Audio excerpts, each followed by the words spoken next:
everybody. Welcome back to youtube.com/Geek Aloud. It's a Thursday night. It's 8 p.m-ish. We're pretty goddamn close tonight. I think it's episode 49 of the Gaming Enforcement Agency. Thank you very much for joining us this evening. Speaking of joining us this evening, Unky Dunky, how you doing, my friend? Hi, and I'm doing very well. G.E.A, we play the games, and we've been playing the games this week. Oh, have we what? My fingers are sore, I tell you what. And also joining us this evening, Bully. Good evening, lads. Some of us have been playing some games. Some of us have been high and dry, but we'll get to that very shortly, I'm sure. Hey, Bully, you're not quite looking quite right this evening, mate. You seem to have something odd coming out of your eyes there. Oh, I'm just sympathising with our good friend of the show, old crying Jim Ryan. Tim Ryan's given the crying. grief that he's caused me over the last... Given the grief that he's been causing lately, I thought we'll just give you a bit of an homage.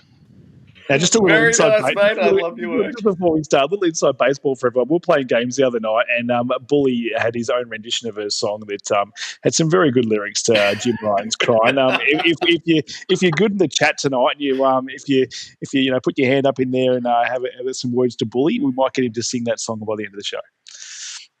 Oh, and thank you for reminding me, Unky Dunky. Speaking of that YouTube chat, I've tried out the new feature in the live streaming suite, and there's a little poll up. There was actually 2 polls with all our standoff notes in there, but only one of the polls survived. So you've got 4 of 9 options in there. I apologise, it's pretty close, but I'm ahead of myself because the run of show is as follows.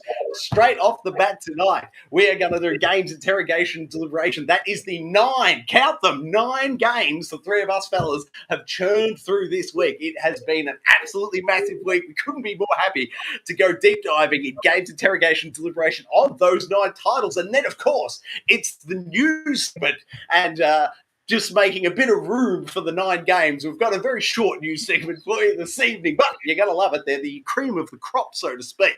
And then it's the standoff that I was just referring to with that poll in the live YouTube chat. Feel free to click around, cast your vote. But Unky Dunky, please, mate, tell us what are the constraints for the standoff this week?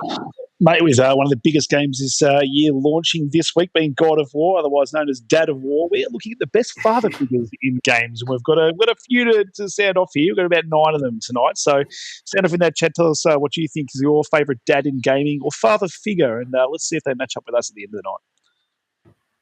That's right. We're doing 9 games in interrogation, deliberation, and there's 9 options in the standoff. And it's episode 49. Anybody into their numerology, you're welcome. And then finally, it's segment 4, and that's when we come over to you in that YouTube chat. Please hit that poll. Let us know your dads, your favorite dads from video gaming, and we'll get right back to you at the end of the show. But let's kick it off with games, interrogation, and deliberation. All right, first up this evening, it's been on the tip of everyone's 10 out of 10 tongues. It is, of course, God of War Ragnarok. The Let's installs are on the channel if you want a PS5 or the PS4 or PS5 copy. Check those out. It's been fantastic. And I want to start by just saying Amazon, big shout out to those guys because they do the big price match. That's right. You pre-order it, they charge you one amount, but then if someone beats them on the day, they refund your credit. And I an amazing service. My God, Bully, what do you reckon of the Amazon service?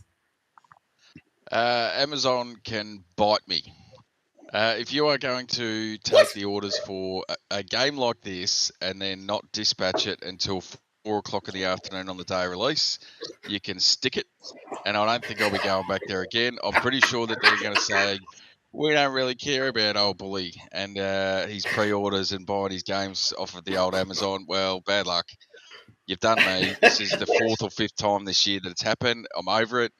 The annoying part is it's due to be delivered tomorrow, but I'm actually going away for a week, so I'm going to be a week and a half behind playing God of War. So, to be honest, I'm just going to tune out for the next 5 minutes or whatever you want to talk about this game. And one other thing, just before I stand off on this one, Amazon, you're getting the infringement notice for this week. 4 points for you. Stick your stupid delivery system. You can stick your stupid delivery system. Get it out the day before. It's never going to get there the same day. You're not breaking any street dates. At least give me a chance. Jam it. Amazon, you heard it here first. Bully is done with you. But you treated me just fine. I got that copy at 11 a.m. on launch day, and I was tickled pink by it. And I need to note here, there is, I need to hit that one. There's the game footage you see. I have been incredibly careful. It's only from the first 40 minutes of the game, and I deliberately cut out what I perceive to be the spoilers. So it's just gameplay, no story spoilers, only the first 40 minutes. But the lead investigator is indeed Unky Dunky this evening, I should say. So, Unky, over to you, mate. What are your thoughts of God of War Ragnarok? Mate, the fact that I got to play it at midnight on the day of launch is much better than what Bully's going to go through, unfortunately. But thank God I did, because this game, if ever there was a contender for Game of the Year to knock Elden Ring off its high pedestal at the moment, it's probably this. And the initial impressions were just incredible, and the game has just gotten better and better since I've started playing. I'm probably maybe 10 hours in now, so I've got a fair chunk under my belt. With plenty more to go. I've been doing all the side content as I go, and I know if you rush the main story, it can take between 30, 35 hours and up to sort of 65, 70 hours to complete everything. So at the moment, I'm probably nowhere near finished, and I've had a few cool story beats. There's a lot more to go, and there's a lot more to unlock, and I cannot believe this game looks this good. I can't believe it came out this year. Like I was saying it was going to. You were skeptical with the size of it was actually going to come out this year, but it's hit, and it's hit in a big way. I was only just a little bit skeptical. To be fair, Unky, the way I'm going, I won't be playing it till next year, so you're probably right. That's Amazon's fault, not Santa Monica's. But no, just continue. When you first start playing the game, it does feel a lot like 2018's God of War, and I think for a very good reason. It's a more cohesive, 1 to 2 as opposed to like your Last of Us, which sort of changes your character essentially from the start of the game, and you're playing completely sort of different game mechanics. From the start of this game, it does feel like a continuation of 2018, but not in a bad way. I think it's really easy to pick up the controller and start getting back into playing as Kratos, working out the moves. And I think if you did get sort of thrown with all your powers, you kind of not remember how to play the game. Because I don't know about you, Troy, I'm not sure where you're up to, but where I'm up to now, your man, like, joints in your fingers are just going to struggle with the amount of things you can do on this bloody controller, different like hotkeys to hold before you do one other thing. It's ridiculous. Like, you need a memory like of an elephant just to remember everything you can actually do. Like, the amount of times I forget during combat that I can actually do something, and just a button mashing, and that's another one thing. I always accidentally hit the R3 and L3 at the same time to trigger that massive the rage mode that he goes through,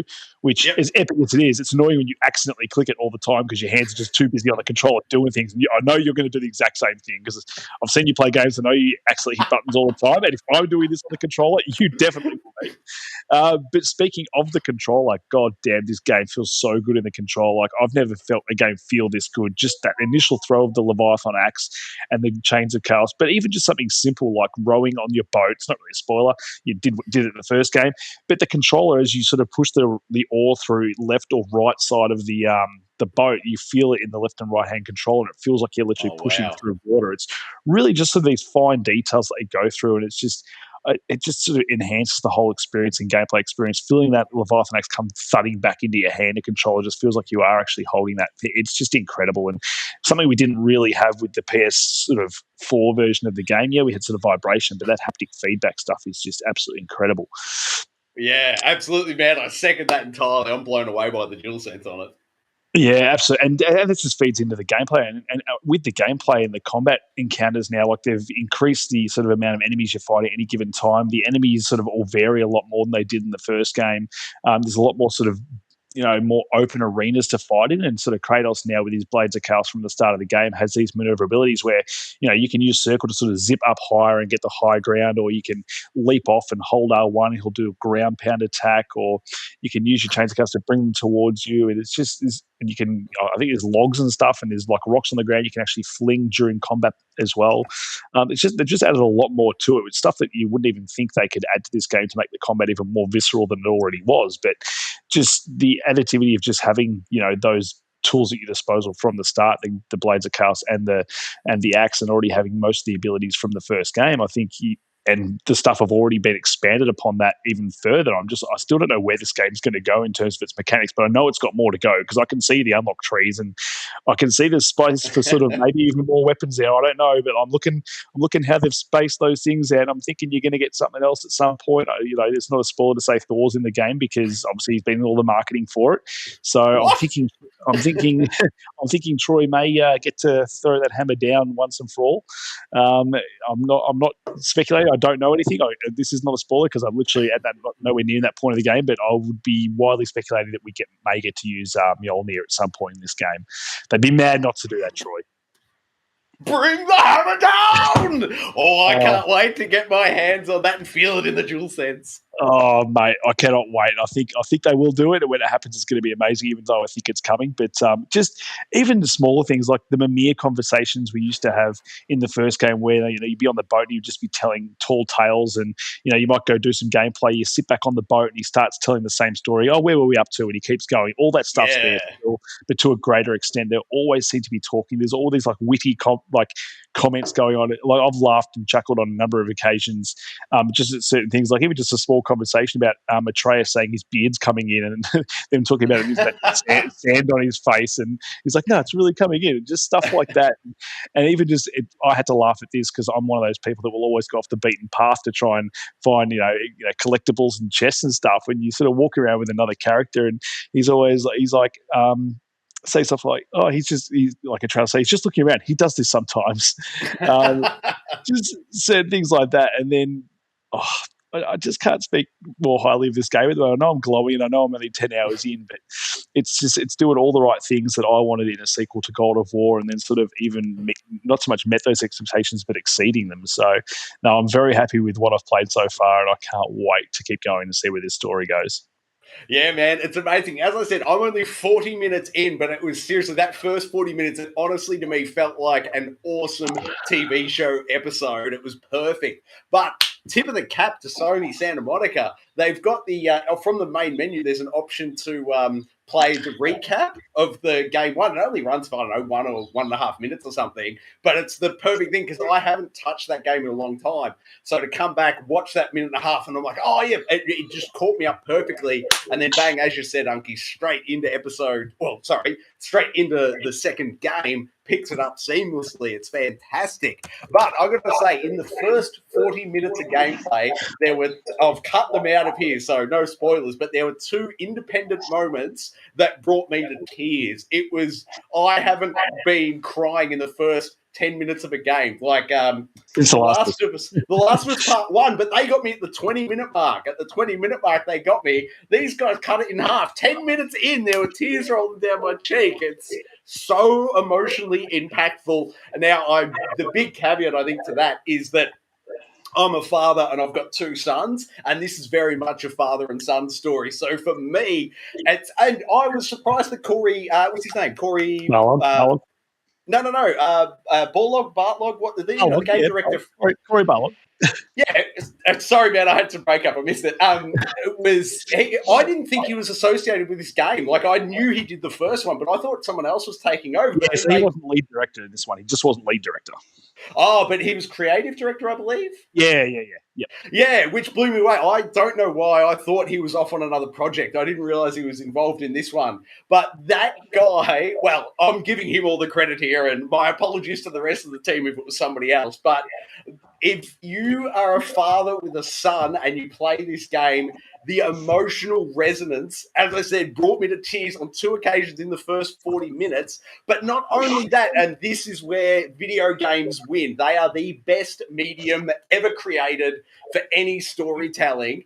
This game in the first 40 minutes has, after it, I've walked away, I've calmed down, it's been a few hours now, but it has made me stop and consider the way I am as a father to my boys, and the game's inspiring me to be a better father to my own kids. There's no film, there's no TV show, there's no book that's ever inspired me in such a way, the way that the video game medium, and specifically God of War Ragnarok, this game, It's a 10 out of 10 in the first 40 minutes, and everyone knows how hot I was on Elden Ring. I said playing that, I knew instantly it was Game of the Year, and I didn't think anything could dethrone it. But my God, God of War Ragnarok is giving it a run for its money. I swear. This game is something special. This game is going to go down in history. I'm only 40 minutes in. I had no idea, Unky, that you were saying it was, 50 or 60 hours or something. Like, I cannot imagine the journey I'm in for, but I am hook, line, and sinker. I cannot wait to play this game. If you're a father out there and you've got a PlayStation, do yourself a favor and just don't look at anything, don't read anything. Just go buy the game and play it immediately. My God, this game is just so fantastic. I love it. Bully, any thoughts from you, my friend? Stick it up your backside, Amazon. I'll jump in and just sort of second you on that whole like father stuff. Like there's some moments that start of the game where it really is that father-son moment. And having played even through the next 10 hours of the game, I can tell you there's just constant moments of father-son stuff where it's just him parenting and sort of him sort of realizing that Atreus is getting older, and they sort of deal with it really well in certain comments. Like I've written one down, say that Atreus says to Kratos, he's like, I might be better than you one day. And then Kratos just responds, if you're not, then I have failed. But so they have that quick moment. So they have that, but then Mimir just goes like to just take the sort of emotional side of it, just aww. But just they really play with the whole like real sort of emotional stuff. But then they have these moments of brevity as well, where they lighten the mood as well. And I think they do it perfectly. Like throughout the whole game so far, these 10 hours, I've equally sort of either shed a tear or sort of felt sort of something emotional, and then just been laughing the next moment just with these funny characters and the way they sort of just know how to balance it out perfectly within the story and have it hit all at the right moments. Like I can't say too much. There'll be more for a spoiler discussion later in relation to sort of moments like that happen throughout the game. But goddamn, I can't wait to talk about this game in depth with once we've all finished it and once Bully even starts playing it. So either can I, mate. And to that point, I've got a pitch for you. I think they need to. Do you remember? I can't remember. I want to say it was a Borderlands developer, and it might have been from a Borderlands 2. I want to say it was like a Comic-Con panel or something. He got in hot water by suggesting there was girlfriend mode, making it easy. I want somebody, Sony Santa Monica, I'm looking at you, conceive of a grandfather mode. You need to make a mode, and I can't even work out what it would be, but I want my dad to play this game. My dad has zero interest in playing video games, but as I said, that first 40 minutes, and my God, like, I want my dad to be able to have some sort of experience with this game, so then he and I can discuss it. Like, this game is just so next level. I can't believe it. Unky, what do you think? Grandfather mode? Is there a way they could pull it off? They probably could. I mean, they do have story mode or similar in this. It could be up there because I know Spider-Man and stuff did stuff where you can't even die in the game. I'm not sure if this goes that level, but they do have a lot of accessibility options in this, which is a laundry list. Like it's up there ever since Last of Us Part 2 sort of won awards for its accessibility. I think a lot of these Sony first-party games have been leaning very heavily on the accessibility, which is a great thing to see. And I utilise some of it all the time. Like my favourite I've already mentioned on, especially using it Last of Us Part 1 remaster or remake was the auto pickup of items. Cannot live without it now. How good is that in God of War Ragnarok? Yes. The amount of things you have to pick up in this game, and I just never have to hit a button for it. It's just perfect. Like, put that in every game. I've spoken about it at length for other games. It's one of the best features in accessibility going around. I don't even think it should be an accessibility option. They should just give it to you off the bat now. Please. And also with options, the graphics options, you've got like your 4K 30, and you've got your 60 frames per second variable refresh rate up to 4K. But you've also got a little mode that you can hit as well that will try and increase your frame rate depending on your TV as well. So I've got that flicked, and I'm running pretty much God of War at a flat 80 frames per second, which is just silky smooth. And then if you bump up the graphics to the 4K native, then I'm getting probably 45-ish sort of, so slightly higher than your 30, but definitely not worth losing those 80 frames per second for a slight bit of graphical fidelity. Not a chance with a game like this. And if I could just hone in for 1 second on the accessibility options, as you said, mate, I think I read somewhere that there was 40 individual line items in the accessibility menu. And what I was just bang on the point a bit more, the grandfather mode, what I'm saying is I don't want to have to read a list of 40 things on the internet. Like, we're starting to get into the territory of PC gaming and why I hate it. The thing I love about console gaming is just turn it on and go.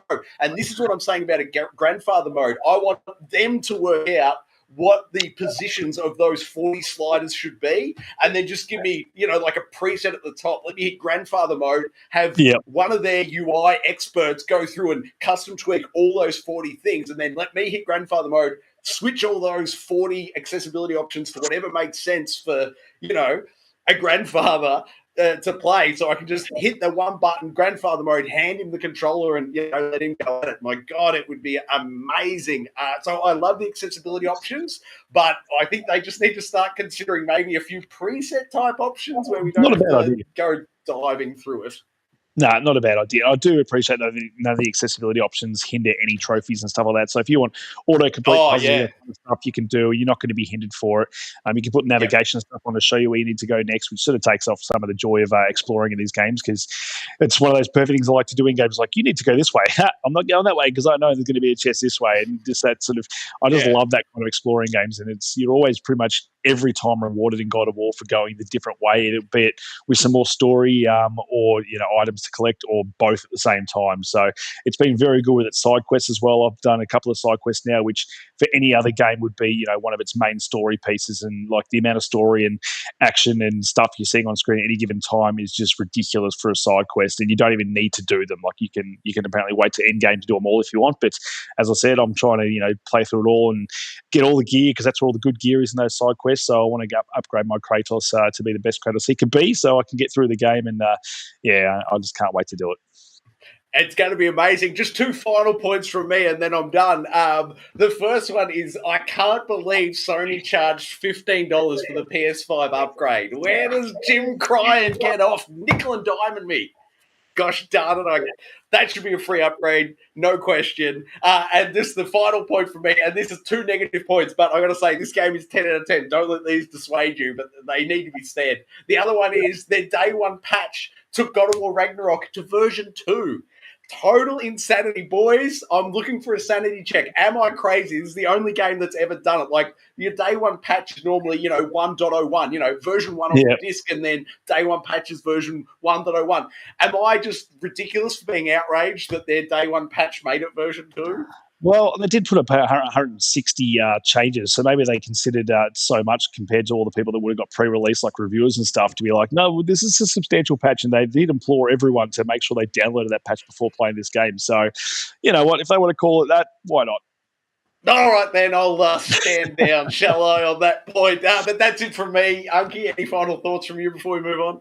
No, it's just another one quick one about the combat and just the attention to detail they've got, because I've been watching some of your fighting here and stuff. I've found the companions are so good at calling out positions of enemies that you don't even have to worry about it. Like, yes, you've got 3D audio, which is helping you anyway, but like Atreus and stuff will yelling out, like, enemy behind you, enemy to the left, and every time there's an enemy there. So it's just this attention to detail, and it's what makes the combat feel so visceral and so next gen compared to so many other games out there. But no, this game, just buy it, everyone. Indeed. And sorry, Bully, I'll just give you one more chance for any final thoughts. Well, I'm just interested in these accessibility options. So I'm just wondering, you talked about the grandfather mode. Is there a Amazon delivered on time accessibility mode? No, there isn't, mate. And there's no helping you on that one. Find a new game supplier. I'll stand down there. Bully crying. Bully, all right. Me and Jim can just go hide in the corner and wipe each other's eyes. I think you should. If you get lucky, mate, he might dry your eyes with a couple of $100 bills on his way. All right, now, game 2 this evening is Sonic Frontiers. Now, this has come out of nowhere. This blew me away. I was not expecting... No pun intended. The blue blur. I was not expecting this, but Bully, lead investigate away, my friend. Over to you. Oh, this is a bit of a shock, because I think most of us, when we saw the release schedule, it was almost going to be the Horizon Forbidden West one again, where it's going up against Elden Ring and just sort of faded into nothingness. And I reckon that's sort of the danger with this one, is that it's come out the day before God of War, and there was that real danger that it could just be obscured by that and sort of forgotten about, and no one really talks about it. But surprisingly, it's actually quite a good game, and from what I've seen is reviewing sort of 7s to 8s across the board. So it's certainly up there. It may still end up getting overshadowed, obviously, by God of War, but I don't think it's as bad as we all thought it was going to be. And there's actually a few people I've seen online talking about it, saying that it's actually not a bad game. And of course, if you're playing on the Xbox, you don't have access to God of War, so this is your alternate, which is pretty much where I'm at. So God of War, what? I don't know what you're talking about. It's been Sonic for me all week. And how's the Blur performing? Excuse me. Sorry, did you say which console you're on? So it's on I've got it on the PS5, but it's actually, I think there's been a few issues with the Series S. So the X is okay, but the Series S, there's been a few sort of screen tearing or performance issues, but I haven't encountered any of it. And to be honest, once you sort of get moving around the world and you sort of, they've got different areas where you can slide on rails and, bounce around on trampoline type things or switches, whatever you want to call them. Once you get the idea of how to move around the world, it's actually quite fun bouncing around. If you can see on screen at the moment, the only thing I will say is, and I said this to you boys when I first started playing it, is this an early preview for the new Zelda that we're getting? Because the art style is very similar to it. You're fighting against guardians, which are robotic things that fire red lasers at you. And then at the end of each of the islands that you're on, you're fighting against a Titan, which is essentially almost what you're fighting against in the Zelda game. And even the music and some of the pickups and challenges play music that wouldn't feel out of place in Zelda. So that's probably the thing that struck with me the most. But I've probably put about 10 hours into it, onto the second island. I think there's 6 in total. Really enjoying it. My only issue is that, and they're quite big islands. They take a while to get through the actual story, and then some of the side quests and stuff as well. Is by the time you get into that 4th, 5th, 6th island, I don't know whether you're still going to be hooked on that gameplay and whether that's going to keep you dragging on, because I don't think that the story's really going to be one that you think, oh, I have to see this through to the end. Yep. I was quite surprised, Bully, and I might be able to add a little bit more context to your point, mate. If you're on Xbox, this is the only game that came out this week of real note. So, yes, they've got a sort of captive audience there, so to speak. But the other big one is, I can give you the hot tip from primary school. My boys have been telling me all the kids at school are talking about Sonic. Obviously, kids at school aren't going to be playing God of War Ragnarok, but I think this is going to be quite the Christmas hit this year, Sonic. I think there is a large audience that mightn't be us sort of fathers, God of War, but I think Sonic might still rack up some big sales come sort of, end of the year. Well, and I hope they do, because to be honest, I think when we all saw it, and we sort of joked about it when we first saw the reveal trailer, that it looked a bit janky. The graphics probably weren't up to par and all that sort of stuff. And how was Sonic going to translate into a genuine sort of open world experience? And I think they've actually done a really good job with it. As I said, traversing the world feels really good. The story's a letdown, but you put that to the side. But it actually performs fairly well. I've had no graphical issues. It looks pretty good. And I think if they had have managed to get this out either in a week or two's time or a week or two earlier, they could have been on with a real hit on their hands. And I take on board what you're saying, Troy, with it's sort of probably aimed at some of the younger audience, and they'll find an audience and some sales there. But I think to a bit of a broader breadth of sales and all the rest of it could have been achieved if they had have sort of worked around that release date a little bit. Yeah, absolutely. And just quickly while it's on screen, if you're playing this, don't be sucked in like I was on the loading screen. You don't earn anything by doing those challenges. As soon as the trackpad thing comes up and says push to continue, there's no point doing those. I, as you can see here, was playing this for a couple of minutes before I realised that I was just playing on a loading screen. Whoops. Well, it's funny. I was going to say, it's funny you should say that, though. like loading screen is actually very handy because it actually enables you to look at and find out all these mechanics this game's got, because it's got a lot more than initially you think you've got in terms of what you can do with God of War. Had a lot of stuff you can do in a control. This thing's equally impressive in terms of the amount of mechanics it's throwing at you and what you can do within that open world. So I was actually quite impressed. Actually went through, even though I knew I could actually press the button to keep going, I found myself trying all these things to make sure I knew what I was doing. It's almost like you read data when it's presented to you on screen, Unky. Like subtitles? Or, maybe there's games that say you should open a manual or something. Manual? I don't know. I never read it. I have no further points other than that I am pleasantly surprised by this one, and I will obviously be devoting my time to God of War Ragnarok until I've seen it through, but I know I'll certainly be coming back to Sonic, and just loosely off the sort of hour I've put into it, I think it's a clear 7.75 for me. It's I was expecting a 4 or a 5 maybe, so to get a 7.75, I was very impressed by it.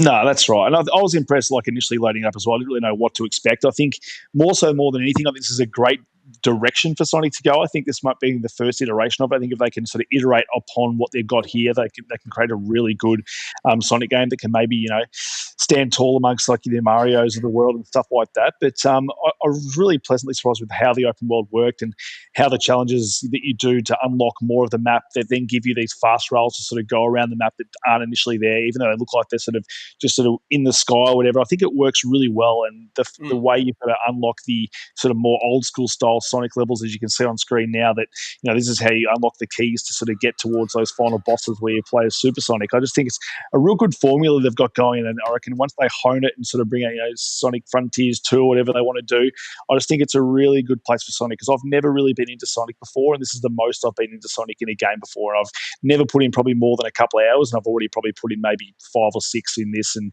as Billy said, he's hit the second island. He's probably way more through it than I am, but I've just hit the second island and fought that first boss, which is not the easiest boss to do. I think Bully will attest to that kids might have a tough time on the regular difficulty with that boss, because I know we definitely did. Well, there is a little cheat though that you can use. Don't attack him straight out. I'll give you that little tip. I bet in terms of getting your rings. No. I'll give you the tip. Don't attack him. You counter his attacks when he swings his arm at you, and then you. Oh no! I was doing that the LB RB or L1R1 parry. That does massive damage if you can hit it. Yeah, I did figure that out. Probably my third run through. So there you go. That'll make it a hell of a lot easier, because if you try and just pummel him, you'll run out of time before you. Yeah, or you hit the triangle or Y, get around him, and you can also stun him for a massive attack as well. Yep. Sorry, Billy, go, mate. No, sure. I was just going to say, I'd just echo what Unky said there with there's a good base game here, and I don't think they fully realised it. Yes, it's pretty good, but I don't think they fully realised what they've got and what they could do going forward. And I know it's only come out a couple of days ago, but I'd actually be looking forward to, the next iteration of this and sort of cleaning it up and tidying it up and see what they can do with that. Fantastic. The final question I want to throw to both of you guys, I'm just wondering, I'm thoroughly enjoying this, and I think a large, I'll call it 50% of my excitement for this game now is just totally driven by the recent films of Sonic that have come out. And I'm just wondering to you blokes, how much do you think the recent, very good first film and pretty reasonable second film, how much has that played into your enjoyment, do you think, of Sonic Frontiers? For me, I don't think that plays into the enjoyment at all. I think for me, I'm getting most of the enjoyment out of the movement in the game. I think it's really just fun to run around as Sonic in this world. And I think that's why something where you had Elden Ring and Horizon come out at the same time, very similar sort of open world games in that. I think this with God of War are both completely different, which is why you can sort of bounce between the two, which is why even though I had God of War, I still bounced in and did like another 5 hours in Sonic, because I just enjoyed that gameplay loop that Bully was speaking about. I think there is an enjoyment in that loop. Whether it can last those 6, 7 levels, I don't know, whether they change things up, but at the moment I'm enjoying that loop of the gameplay and just running around the world and increasing my speed as Sonic, because the faster you get or the more upgrades you get, the faster he gets and the more fun it is to traverse that world. So for me, I don't think the movie's even popped into my head once when I started playing this game.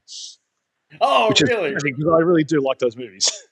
What about this one then? Did you get the line in your head, ugly Sonic goes slow?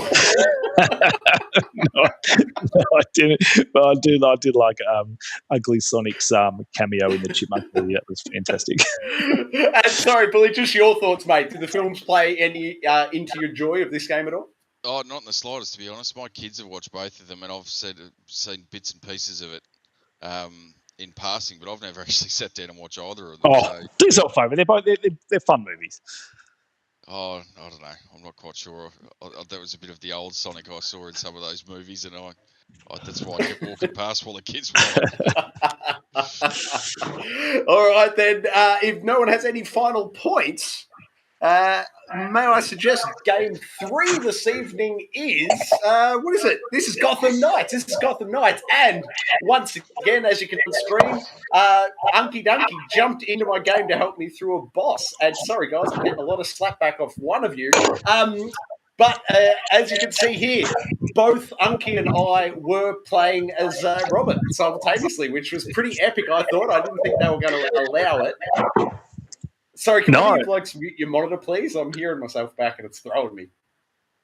I've got no sound at all. So.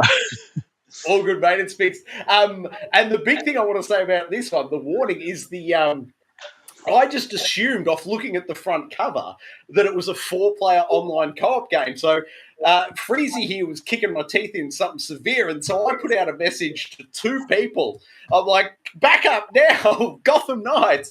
Unky, you jumped straight in, mate, and it was perfect. But then Ace jumped in just behind you, and that's the moment we realised, it's only 2-player online, and I was pretty disappointed by that. I felt like the front cover led me astray, so I was a bit disappointed there. So heads up, it's only 2-player currently. And once again, the live service, the obviousness of the live service elements of this game also made me think, of course, it'd be 4-player. But Unky, any additional thoughts for Gotham Knights from you this week? I just have to say, this game, we spoke about it last week. It got such a raw deal because this game is so much fun, and the fact that it was so easy, it's so easy to jump into someone's game and help them out in co-op. Is like, you asked me to jump in, I was in within less than a minute. And I'd say less than 30 seconds. You were there, man. I loved it. I put up the bat signal and bam, you were there. And bang, I was there. And it was just and it wasn't any issues with using 2 Robins. They don't worry about, continuity of story and having 2 Robins there. Like, it's cool. We wore different outfits. So, we both technically could be different. But being able to jump in and just sort of help you out with a boss fight, because I think you actually went in this boss fight under-leveled from memory. Severely under-leveled. Yeah, about 10 levels under. And thankfully, I'm a max level, not max level, because max level's 40 if you go to the New Game Plus and do that. But I was level 30 with a whole bunch of upgraded stuff. So we made pretty short work of Mr. Freeze. But just this is another testament to the boss fights. They're really fun to do. I really enjoy the combat. It was actually hard playing God of War with your R1, R2 combat after playing this for so long. It took me a little while to sort of get that muscle memory back. But again, still a very enjoyable combat system. I feel like it's as we've spoken about, it's different to Arkham games, but I think it works for the game that it is, and still such a pretty damn good looking game as well with that recent patch, and it runs flawlessly at that 30 now. You don't get any hitches. Co-op is seamless and smooth, which is one of the reasons they stated that they had to stick to that 30, but I still think you're going to get that patch that gives us 60 at some point. And when it does, I can easily see myself going through a New Game Plus in this game because I had such a good time with it. It's great. I tried my hardest to finish it off before God of War hit me, but it's too late. I just finished case file 5 of 8, so there's 3 to go. And just a question on that, guys, and I hope you know what I'm going to say without actually saying the word, but case file 5, do you think I can talk about the story, what happens, not so much from the broader story, but the specific gameplay mechanics that they introduce in case file 5? Do you think we can discuss that without spoiling it? Yeah, because as long as if you don't want to mention sort of the reason you're there and what's going on. Yeah, okay. You can go through the gameplay stuff there, I think, because that's just something that's even when I was playing, I was like, they're doing some cool things here. Yeah, okay, so they have, in case file 5, I won't say the location in fear of spoiling anything, but honestly, I was taken back to Returnal. It suddenly felt like I was playing Returnal again.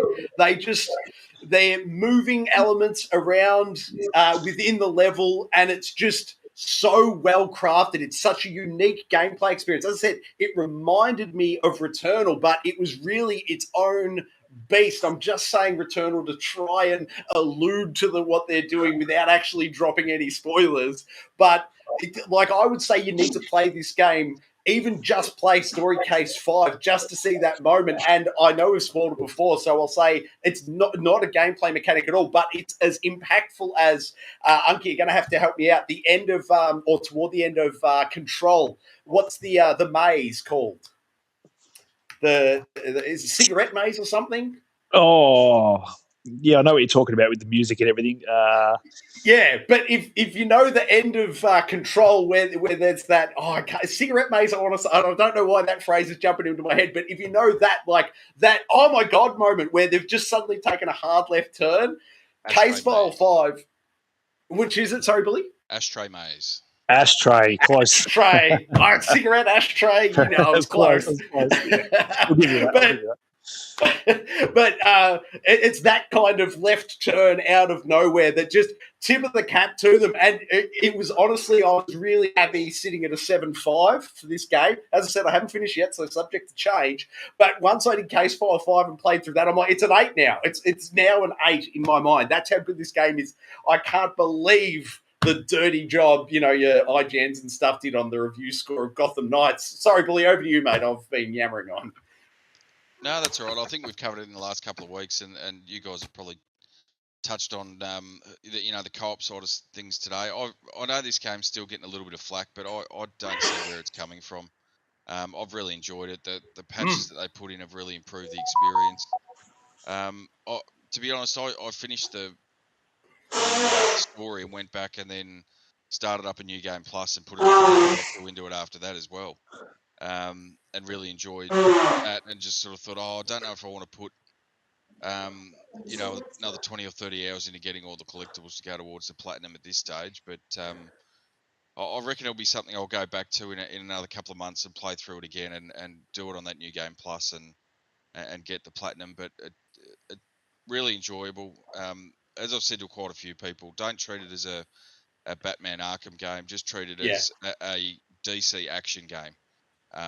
In essence, the story's fantastic. There's some twists and turns at the end. The combat's fantastic. The level design can be a little bit generic, but it's always leads into some fairly fantastic boss fights. Although that level you are talking about, I know is probably out of the norm in terms of that. But the boss fights are fantastic as well, and they sort of mix those up depending on who you're fighting against. And I'm really looking forward to the inevitable DLC that comes out for this, because I think we've touched on in the past is that they could go a myriad of different ways with different enemies that crop up in the Batman universe, and different characters that they could bring in and all that sort of stuff in a DLC. And I'm just hoping it's not something we have to wait 12 months plus for. Yes, I couldn't agree more. Speaking of fantastic games that come out this year, guys, game number 4 this evening is Call of Duty Modern Warfare 2 multiplayer. And boys, if you cast your eyes towards the screen, you'll notice it's the 3 of us playing the online multi, what is it, hardpoint, I want to say. Is this the hardpoint mode? Looking for a correction on that point? Yeah, I think it was hardpoint, yeah.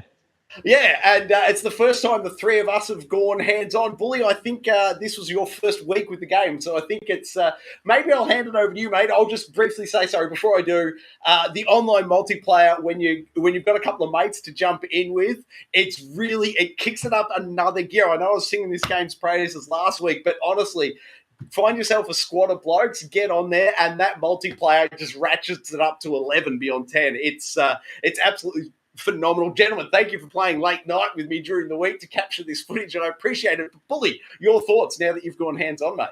Oh, it's one of those things just you mentioned about having mates in there. You almost forget about playing the game and what your objectives are sometimes. Well, you boys definitely do with those KD ratios.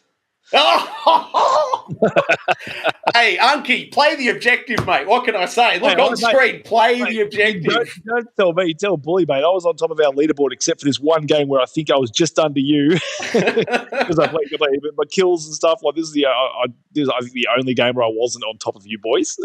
To be fair, I had Spotify running and a certain Chris Isaac song in the background taking my attention, and all I've got to say is Jim Ryan's crying.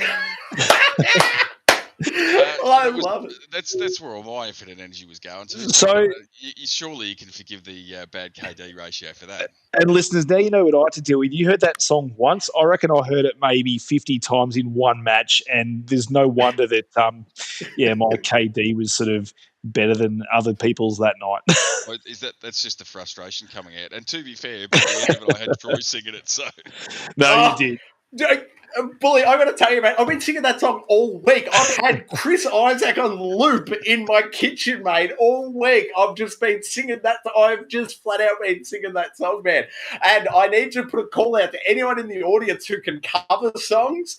We've got to get Bully to write down the lyrics because he was bloody on point with his lyrics on the rewrite of the Chris Isaac, Somebody's Crying for Jim Ryan.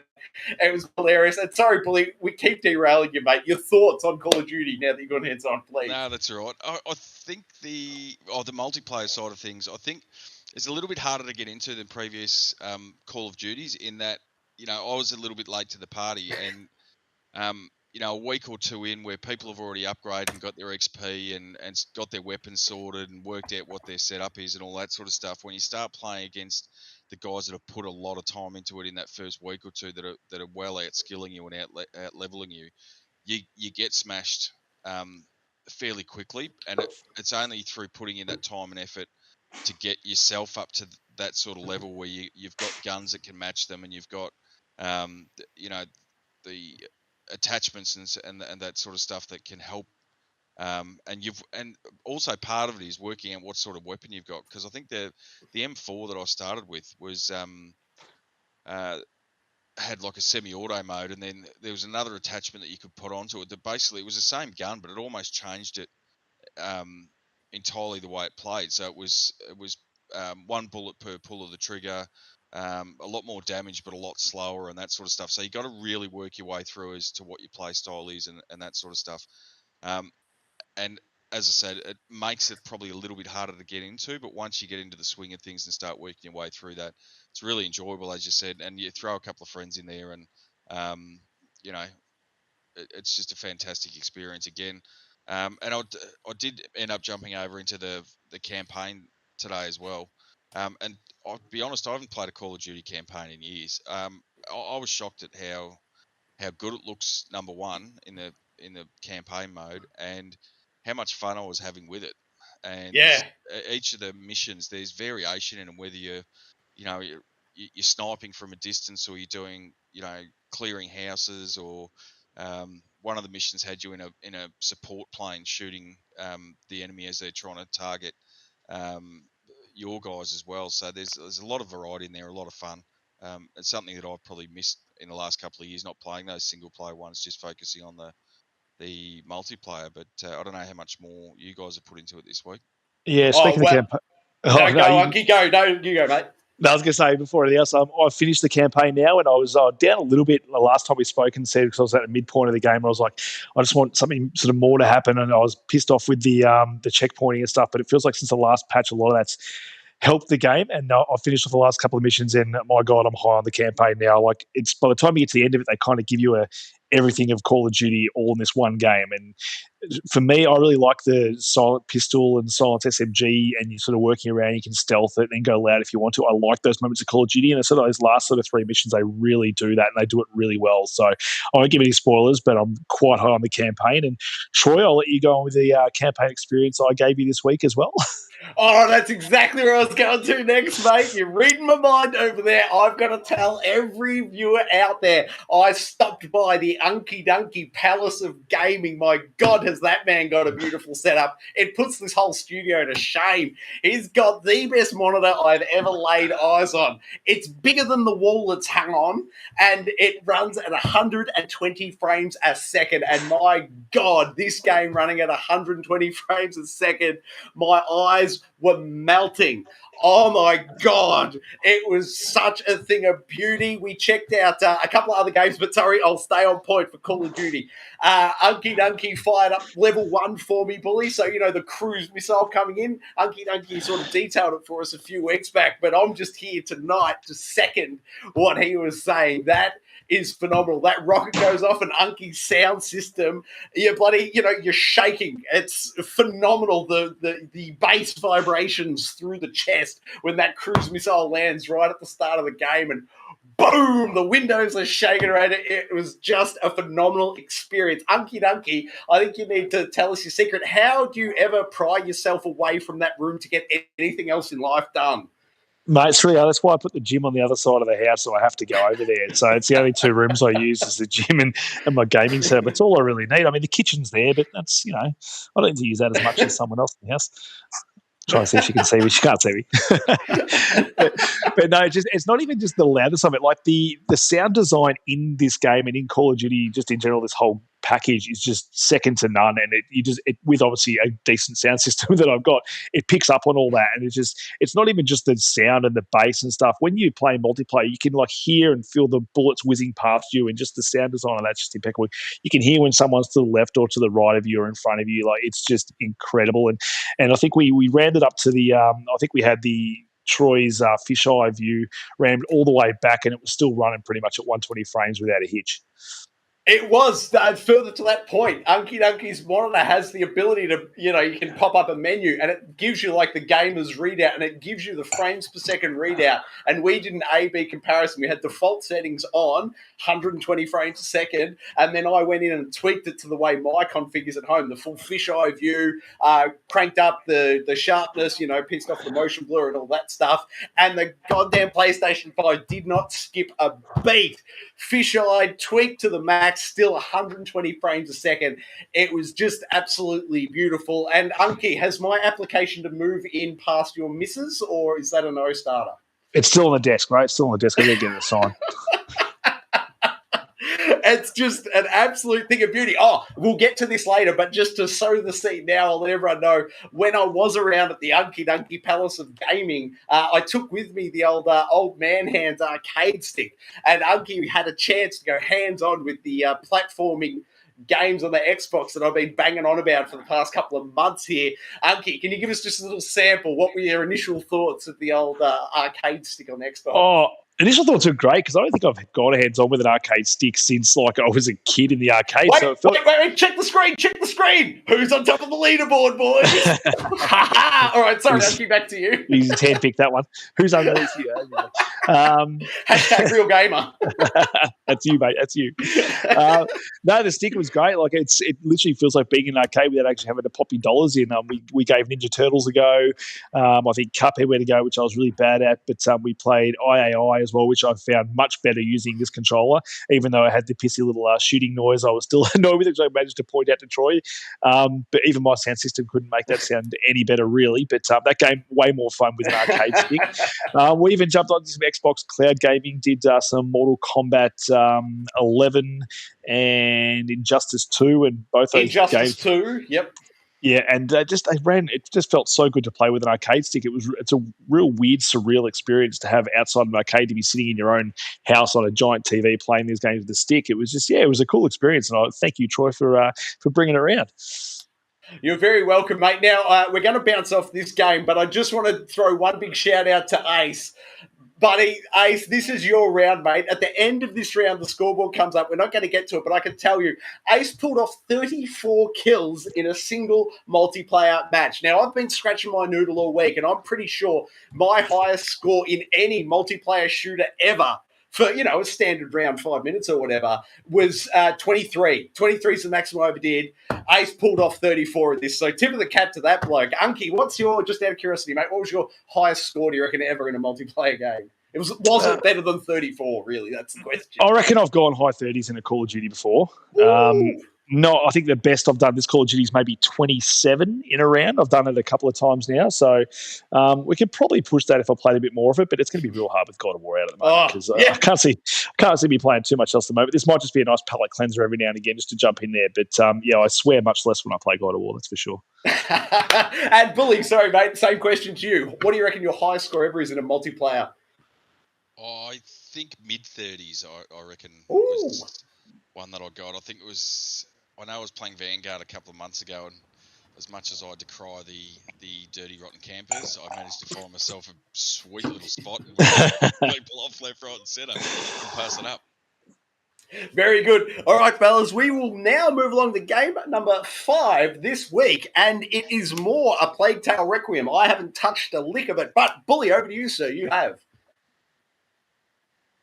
Yeah, so I know we've talked about it in the last couple of weeks, but given that I've got some other single-player story that I can't play this week, I just thought I'd jump back in this. I only had a couple of chapters to round out and finish it off. You talk about a heart-wrenching story, and I won't give away any spoilers, but if you get to the end of it and you see the end of it, that just the way it finishes, and then you're done. You just sort of sit there thinking, "Wow, is that it?" And then, "Oh, hang on, there's got to be more to it," and there's not.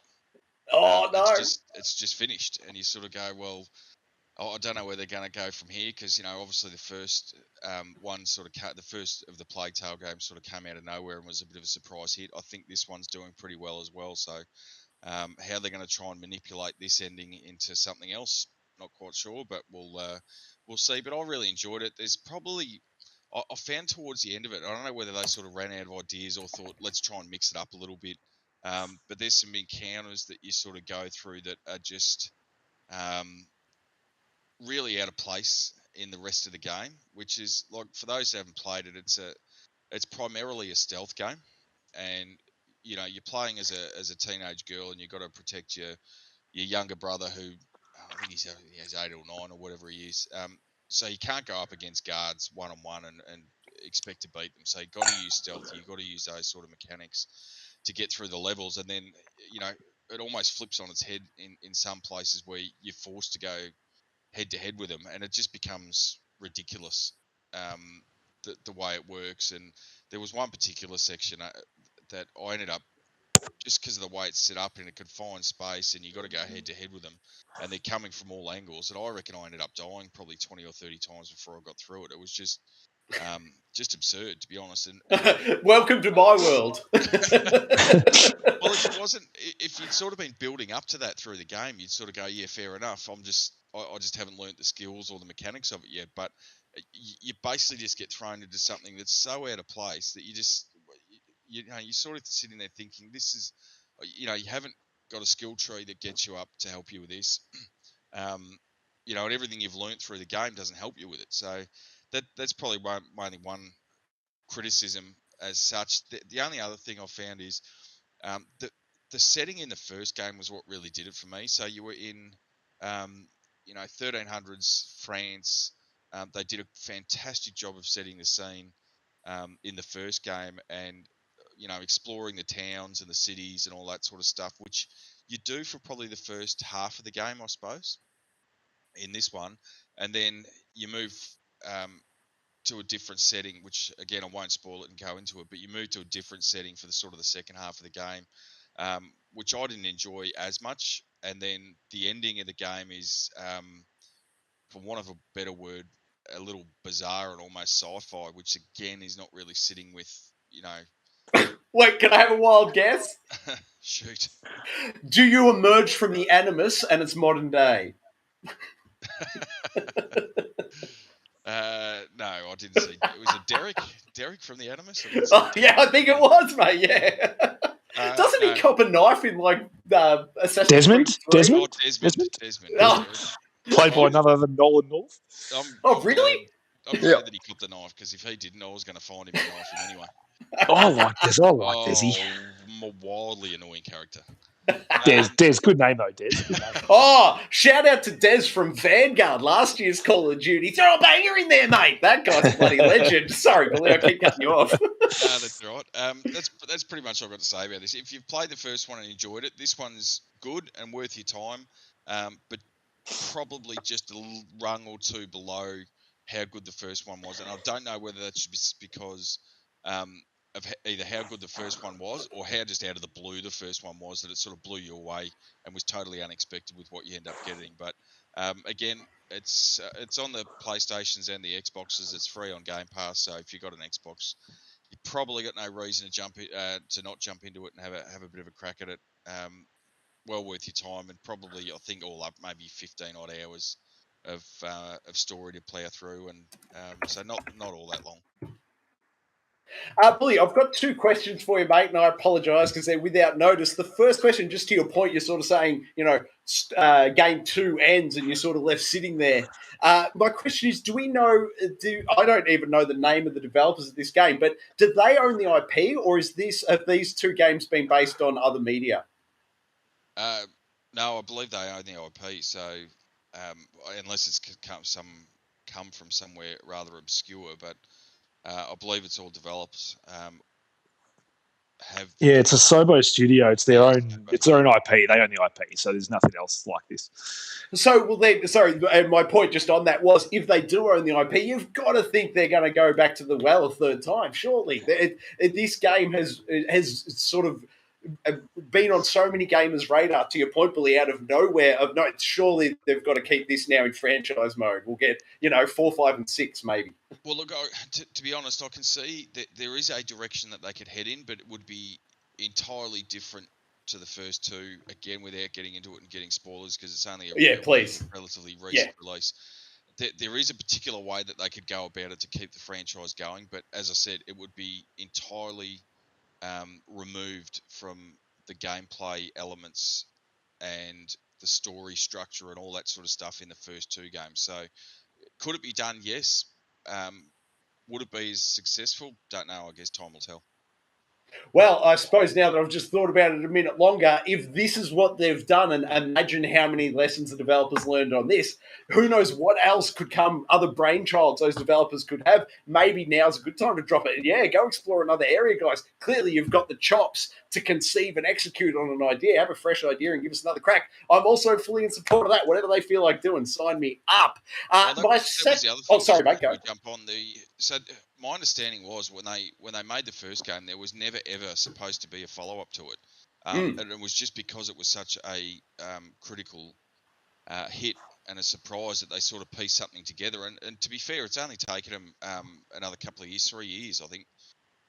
2019, the original one was released, so it's only taken them 3 years to put it all together, which is a fairly decent effort, given that they had no pre-planning for it. We're never supposed to be doing a sequel anyway, so maybe they do say that's it. We've done an extra one than what we'd originally planned, and they move entirely onto a different IP altogether. Maybe. I love it, Billy. Thank you, mate. My final question, this is open to both of you. Any reason that you guys can see why haven't Microsoft gone back to them and repurchased, another license for the original game to go back into Game Pass? I think a lot of people would have skipped the first one, but the success of this one, I think it's crazy for Game Pass not to re-ingest A Plague Tale, Innocence, the first one, and give everyone a second crack at that. Am I wrong, boys? What do you reckon? Oh, I'd probably look at it and say it was on there for 12 or 18 months, and they removed it pretty much about the same time as the second one came on. So I take on board what you're saying, but then by the same token, I sort of go that it's been on there for a fairly significant period of time. If you haven't had a chance to play it or whatever it is, then I guess that's probably a bit of bad luck. You'll have to go out and buy it. And I suppose the other part to it is looking from a Microsoft point of view and trying to attract more of an audience into Game Pass, is that if you have these rotating selection, it will hopefully, from their point of view, keep more people engaged in the service or entice them to sign up and stay with it sort of long term, so you get this rolling list of games. Through. Fantastic. And I think that, and you don't divide your audience either. Like you might have two games, it could be quite confusing for someone to look at that doesn't have a two in it. So if you just go, we've got just Plague Tale, Requiem, everyone's going to jump on board of that game. So you're not dividing that audience, you're getting them back straight into this one. So that's probably another reason why they don't want them both on there at the same time. Great points, boys. You've turned me around completely. That being said, shall we move on to Game 6 this evening? Let's do it. Bully's got to go to bed in 3 hours' time. Oh, great point, mate. Let's wind it up. I want to quickly shout out this one here. This is Among Us in VR. I got to go hands-on this morning. A little content creator sneak preview. The game actually comes out tomorrow, or I think in about 3 hours from now. But it's PC only. At this stage, I don't know, haven't heard anything, but it would make a lot of sense for this to appear on PSVR 2 if you've got the $880. But this game is great because my boys play Among Us a lot. And so to have seen it for, 2 years or whatever at this point, just, in 2D top-down view on the phones. And they've been playing on the, I think it's Xbox Game Pass. So I've seen it on the console as well. But then to jump in, put that VR headset on, it's one of those great VR moments where you're like, oh my God, I'm actually in this world. And the gameplay itself is relatively simple and straightforward. Obviously its origins are a touchscreen from a phone. So that sort of limited set of inputs has translated beautifully to the VR, the wands. It's not like you're trying to pull off a God of War 36 button combo. It's very much just point and click type stuff. So it works beautifully in VR. It looks great. If you've got VR on PC and you've ever played Among Us, big shout out to this game. Put it on your radar. As I said, on sale in about 3 hours, you'll be able to pick it up. So just 2 big thumbs up from me. Boys, any questions? I know neither of you have played it. So any questions, or should we move on? No, we can move on. Alrighty then, Game 7 this evening is Bayonetta 3, one I know nothing about. So, Unky, please investigate away, my friend. Yep, so I went and picked up Bayonetta 3 this week as well. I've been hearing some pretty good reviews about it. I dabbled in Bayonetta 1 and 2. I do like my character action games like your Devil May Cry's and stuff like that. Can't say a whole lot because the first couple of hours of this game I've played were predominantly cutscenes with a fair bit of gameplay smacked through, which I know, Troy, that would probably drive you crazy when it comes to getting your hooks into a game. And I know it's got good mechanics when they keep taking you out of the action and putting you in a cutscene. Admittedly, cutscenes are very cool, and for a Switch, they actually look and run actually quite well. But when I was actually playing the game, it was actually quite an enjoyable experience. And you're straight back into that whole dodging as Bayonetta, going into your sort of witch time or whatever they want to call it, and using your gun on your feet and your hands and doing a whole bunch of crazy combos. And you sort of just, some of the levels can only go for like a couple of minutes where you fight someone and they give you a score. You got your S rank A, B, C, D. I think most of mine were sort of around your C's. Like I managed to get 1A in my whole time playing it, but the story is just absolutely nuts and crazy. Some of the stuff that's happened, like I think within the first 20 minutes of the game, the whole city that you're in is engulfed in a giant wave and all the buildings are crashing. I'm like, you're supposed to be trying to save the world, but I'm pretty sure this whole city's dead and it's just you fighting this thing. I'm like, what's there left to save? I don't know. But maybe that's just me. But there's a whole bunch of new characters as well. There's Viola. She's a new character they've introduced, and you sort of start to get her backstory as well. And I haven't got to play as her yet. Apparently, you do get to play as her, and you get to play as, I think it's Jean or something. I'm probably completely stuffing that up at some point. Some 2D style. I'm pretty sure it's Jean-Claude Van Damme, mate. Oh, okay, cool. You probably nailed that. Definitely. But he's got some 2D style, Metal Gear Solid style levels in there spattered throughout. So they try and throw a whole bunch of different gameplay elements at you throughout this game and keep it fresh, which is quite cool. Bayonetta's now got these giant summons that she can do at any given time. She's got magic, which she'll stand there and dance almost half naked, and while you use your controller to sort of use these giant sort of Godzilla style things to take out the other bosses and stuff like that. So it leans a bit heavily on that, I think. I enjoy the core combat of Bayonetta and something like a third-person action game a lot, and she's got some great moves, but then it sort of takes you out of it a little bit when all you're doing is sort of mashing a button to do a heavy attack with this giant thing, even though the spectacle's quite cool. But I'm hoping they find a nice balance between sort of her combat and these giant sort of things that you're using as well. You can see it on the screen now, her dancing. The game does have like a child mode where it does sort of blur certain objects and body parts of Bayonetta throughout the thing. It turns like a guy's cigarette into a chocolate thing with sprinkles, just stuff like that. So if you've got kids, you can handle that mode, and they do it it's quite funny, a bit tongue in cheek with the way they do that. But for the Switch, it's running reasonably well. Like it's It's not hitting the 60 frames per second it's targeting a lot of the time, but it's by no means unplayable at all. Can I so ask, far. were you docked or hand? What do you call? Hand holding mode. No, I was docked playing on the 77-inch, and obviously when you're playing Switch games, they do look a lot better on the OLED screen. So I might have to give that a go and see how it goes. But I'm excited to get back into it. Its problem is that I did pick it up sort of the same day as Sonic, so I sort of started playing Sonic once that was installed, and sort of put this down mainly because I was not in the gameplay yet, and Sonic sort of gives you the gameplay straight away. So Bayonetta is something that in the loading screen.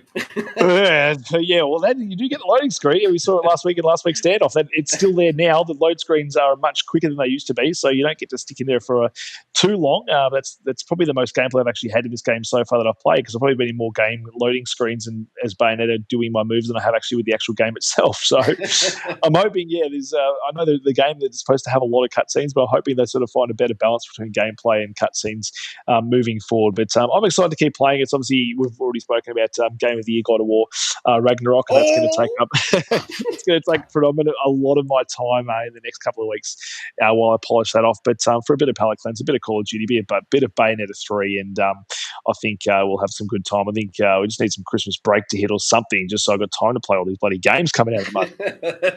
Can I ask you, Unky, just before we move on from this one, how is the lead actress's performance? Is it worth the frightful hoo-ha we went through recently? Jennifer Hale, she's really good. She's a very good voice actress. I don't notice the difference. I'm not a Bayonetta, aficionado, and it's not like I've played them all and have this affinity for that person playing Bayonetta. But I think she does an absolute bang-up job. I think she's really good in the role. She's got a distinct voice. She's well-known in the industry as being a great voice actor, and she does a great job here. So, there's a lot of hoo-ha going around about the previous actress. We don't need to talk about it. It's been in length in the news, but no. I think she's done a great job, and I can't speak highly of her performance so far. Fantastic.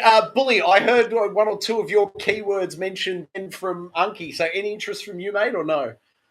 To be honest, this is probably normally one that would be up my alley, but for some reason, I think it's the same as the Devil May Cry ones. I think just the old man hands. I'm probably in a similar spot as you, Troy. Combos together and all that sort of stuff. Give me some turn-based action, and I'll be there.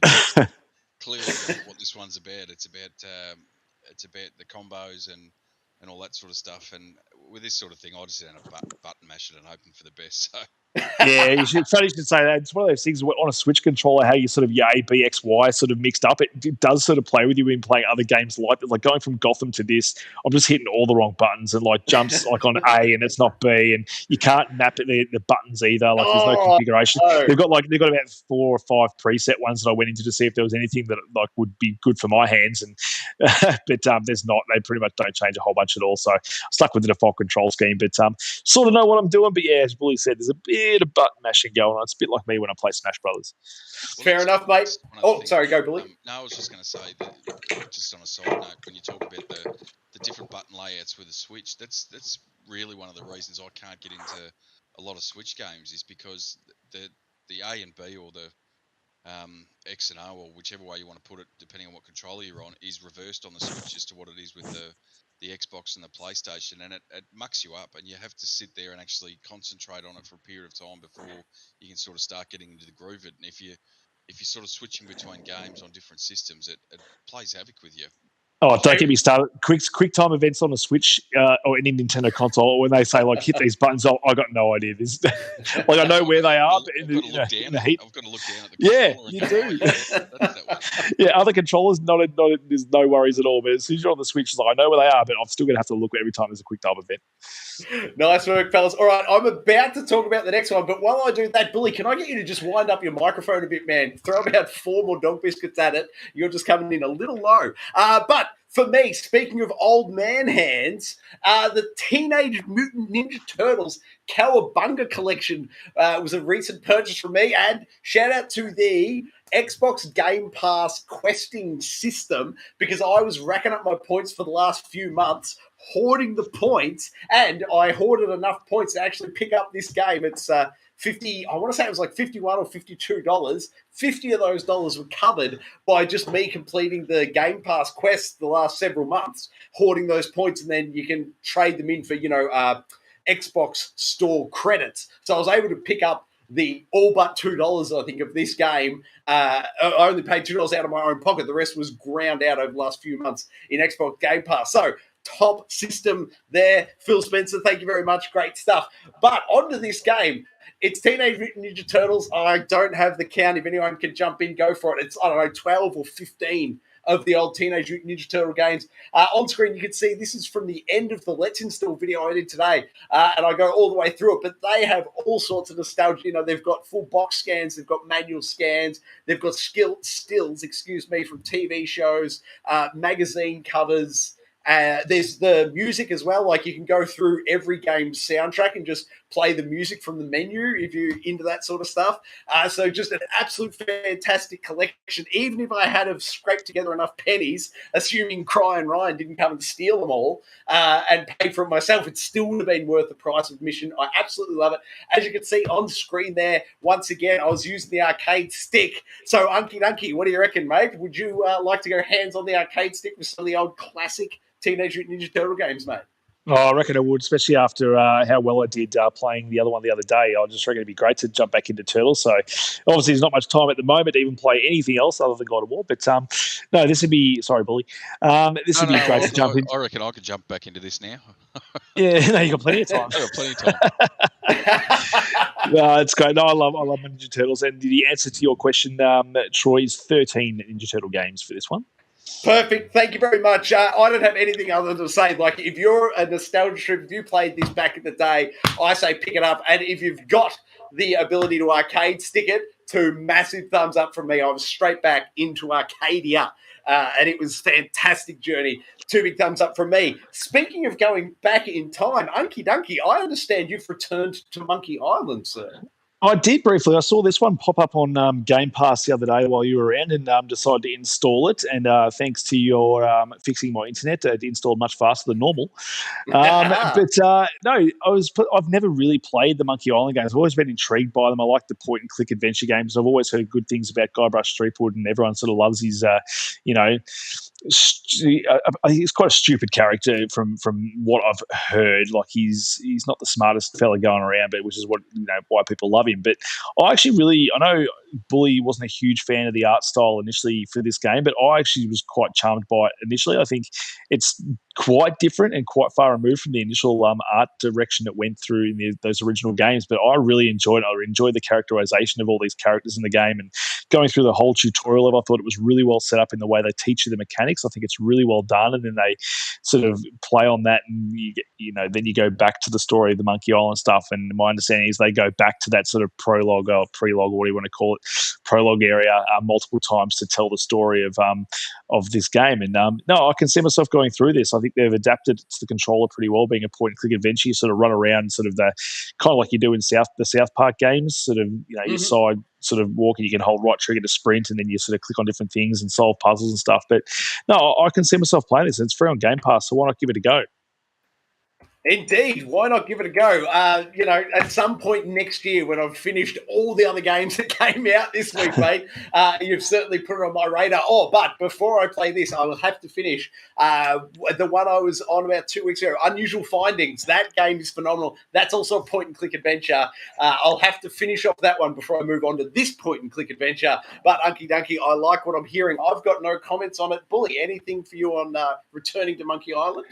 Yeah, I think Unky touched on it there. It's graphically a massive departure from the old LucasArts or Lucasfilms games from the early 90s. It's probably almost a shock to the system for me, having played those back in the day, just to having a look at it now. But I think it's one of those things that it's if you put the time and effort into it, I think you'll come around to the art style.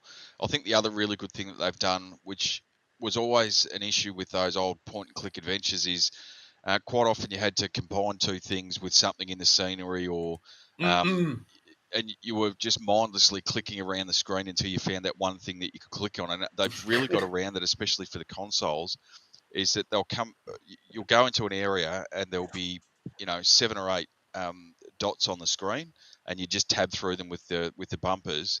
Then you go, okay, well, you can talk to this person, or you can interact with this thing, or so you sort of flick around and work out pretty quickly what what things you can interact with, and then it's just a matter of solving the puzzle. So you're not really Yeah, mindlessly nice. trying to click the screen or combine things and then try and work out where it's got to go, and you're missing that one little click spot, which was always a massive issue with the old PC point and click adventure games. So I think they've done a really good job getting around that.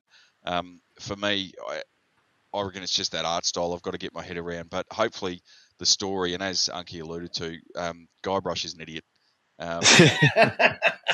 from those first couple of games, but he's a funny idiot and he doesn't realise he's an idiot. That's the best thing about it. He's got no idea. It's just great. I think the acting, I think the delivery from whoever's playing all these characters in the game so far, even just from the small moment I've played, has just been great. Like I've laughed out loud multiple times already. It's just been literally like half an hour of gameplay. Well, and that's the thing, because the old Lucasfilm ones, Monkey Island 1 and 2, the humour in them, especially in the old graphical style, that you couldn't really put too much into it. So a lot of it had to be delivered through the speech and the text and the dialogue and the storytelling, and that's where it really came into its own. So if they can get that into this game, along with that upgraded sort of graphic style, I reckon it'll be a fantastic game. And as we've said, it's free on Game Pass.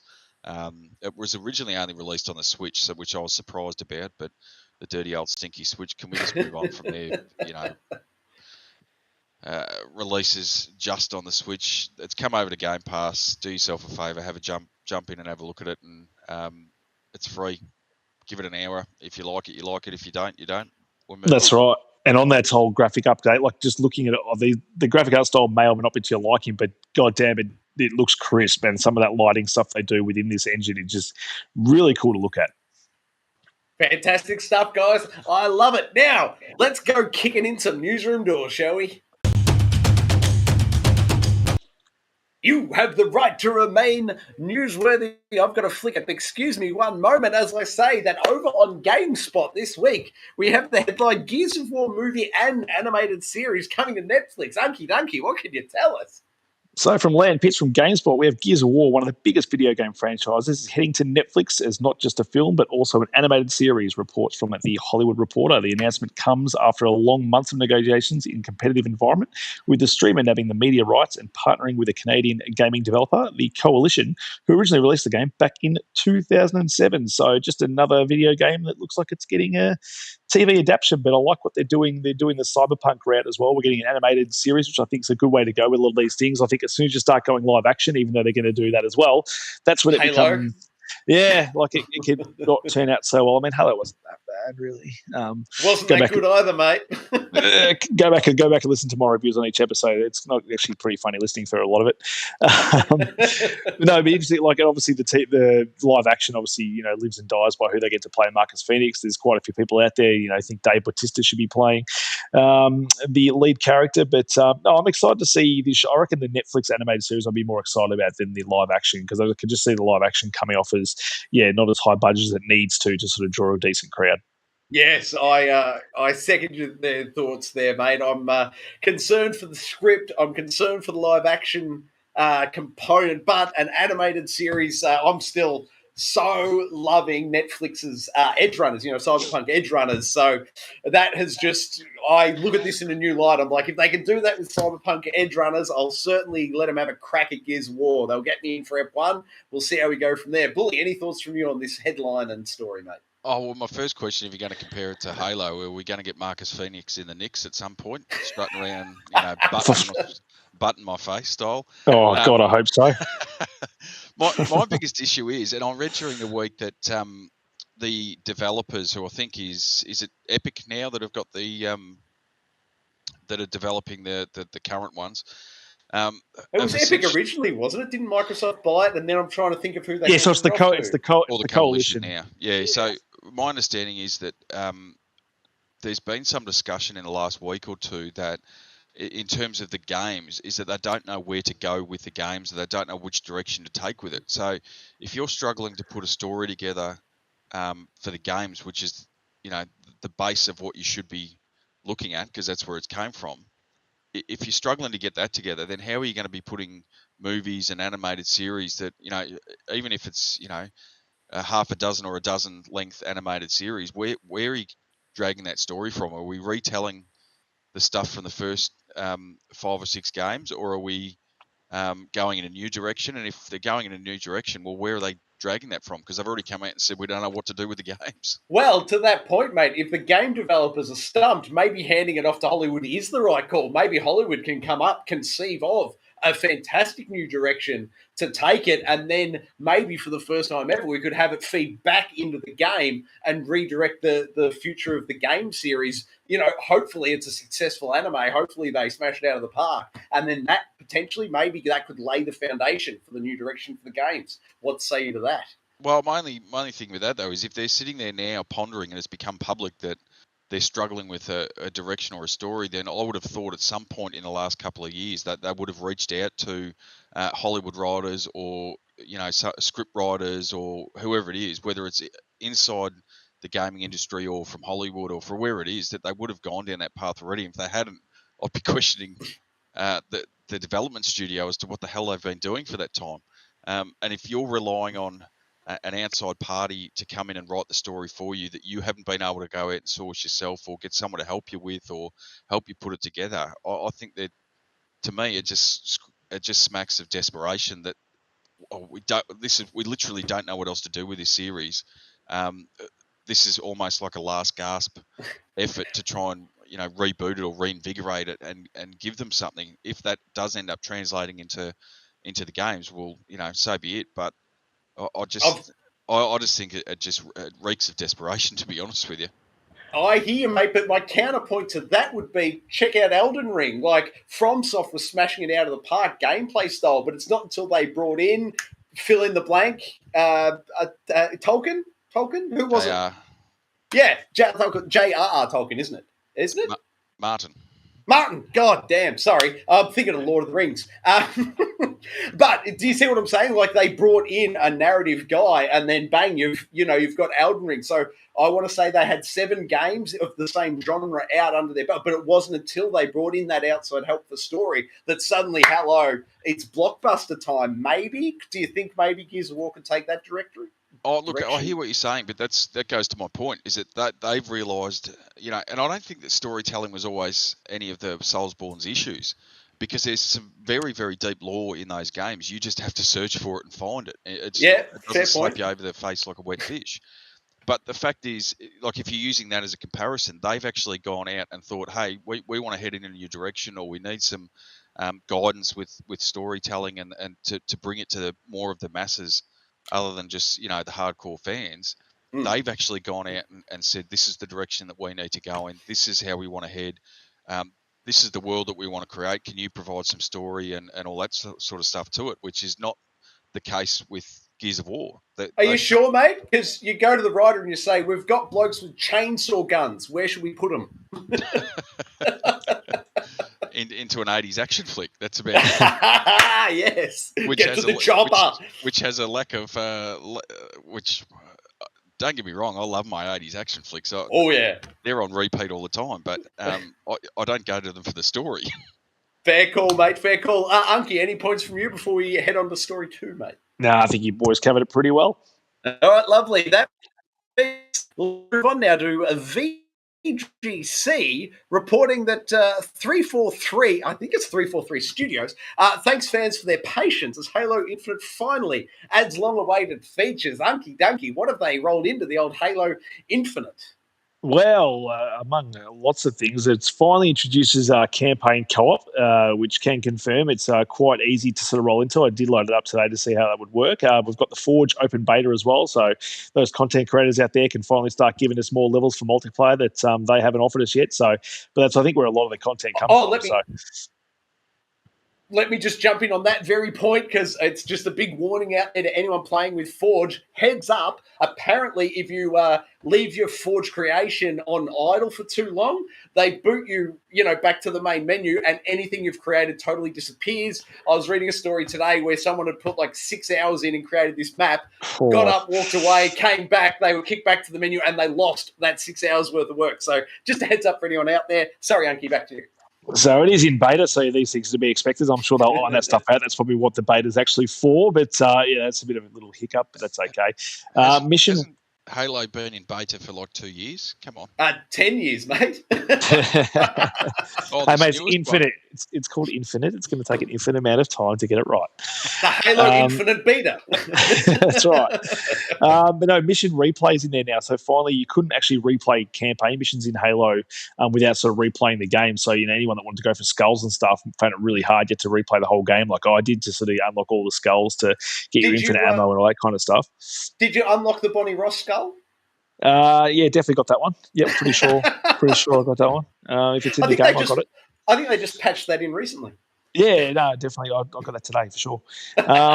But no, mission replay is really cool. Like you open your map of your finished game, and all of a sudden you've got different icons, and you can now fast travel directly to those icons as well on the map, as well as all your other fast FOB spots. But you just hit X, you can go either fast travel that spot, or you can replay the mission. It just throws you straight, like it just literally does a loading screen, and you're thrown straight into that mission again. So you got a lot more replayability and a lot more fun to have within that world. Sort of once you unlock all those end game weapons and unlocks that you get from finishing the game. So I actually had a bit of fun just jumping back in there with the old grappling hook and running around and shooting guys with the pistol and sniping. It was a lot of fun. I reckon I could see myself jumping in there with some of you boys. Probably not Bully because he hates Halo.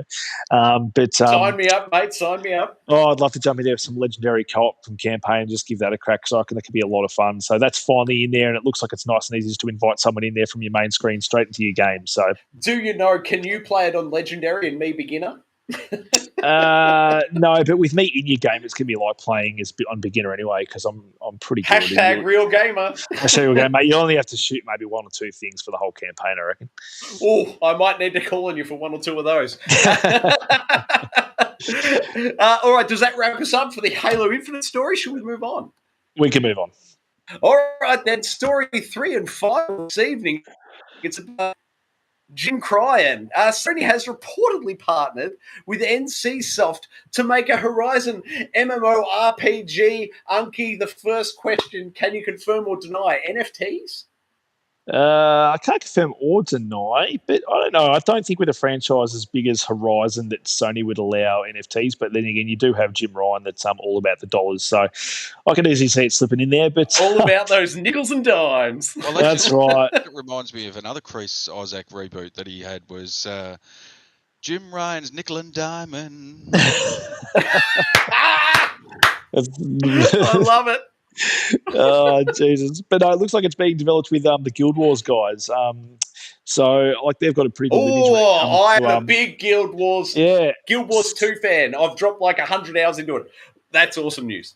Yeah, so if they're partnering with them, with Sony to make an open world MMORPG with the Horizon franchise, I think it could do really well. It's just, you do have to do it right. I mean, I still haven't gone and finished Horizon Forbidden West for whatever it is.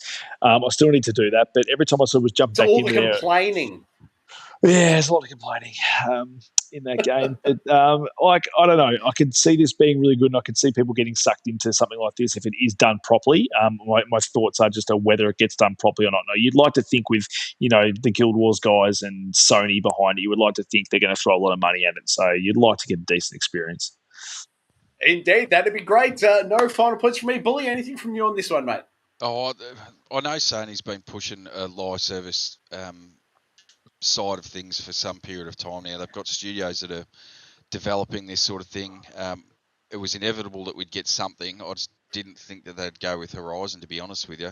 I don't think it's something that needs to be tapped into. It's a single player game. Just leave it as it is. If you want to create, I know that's got that little bit of cachet about it that you might be able to use that as a selling point. But if you're going to create a live service game, just build it from scratch. Don't try and drag a single player game into an online multiplayer live service thing that is, and I think it was mentioned briefly, but I think we all know it, that Sony's just going to try and nickel and dime and nickel and dime and nickel and dime and do battle passes and season passes and cosmetics and sales. $15 upgrades. Oh, all this ridiculous stuff that you can see it coming a mile off. That's what they're aiming for.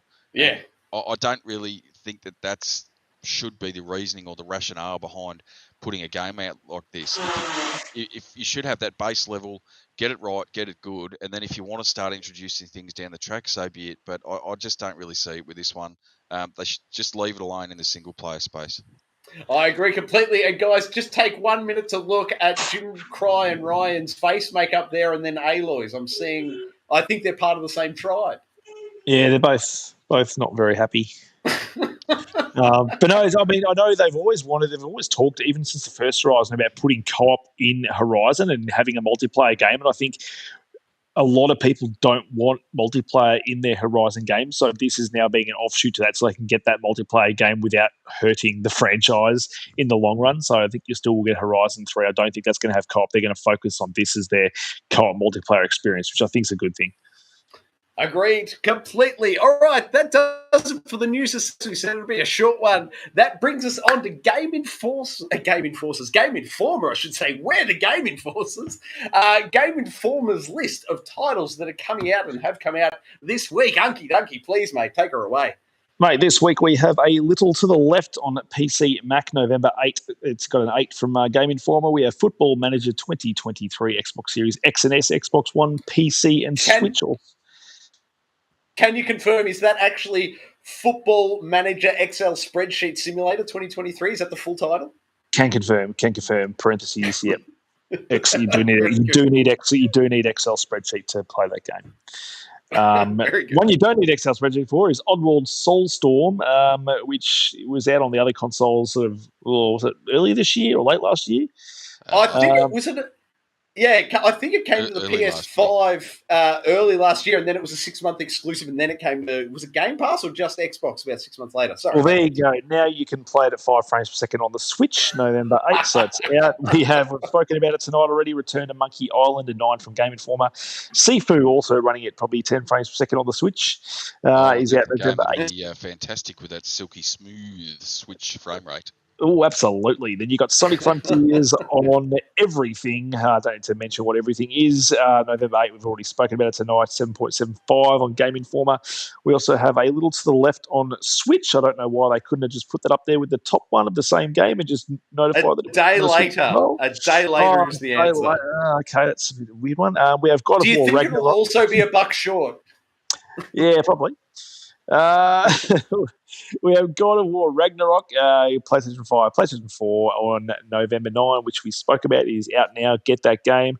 Once Upon a Jester, Switch PC, November 9. Rogue Legacy 2 for the Switch, November 9, out already on Game Pass, but a great game to play on the Switch, good handheld game.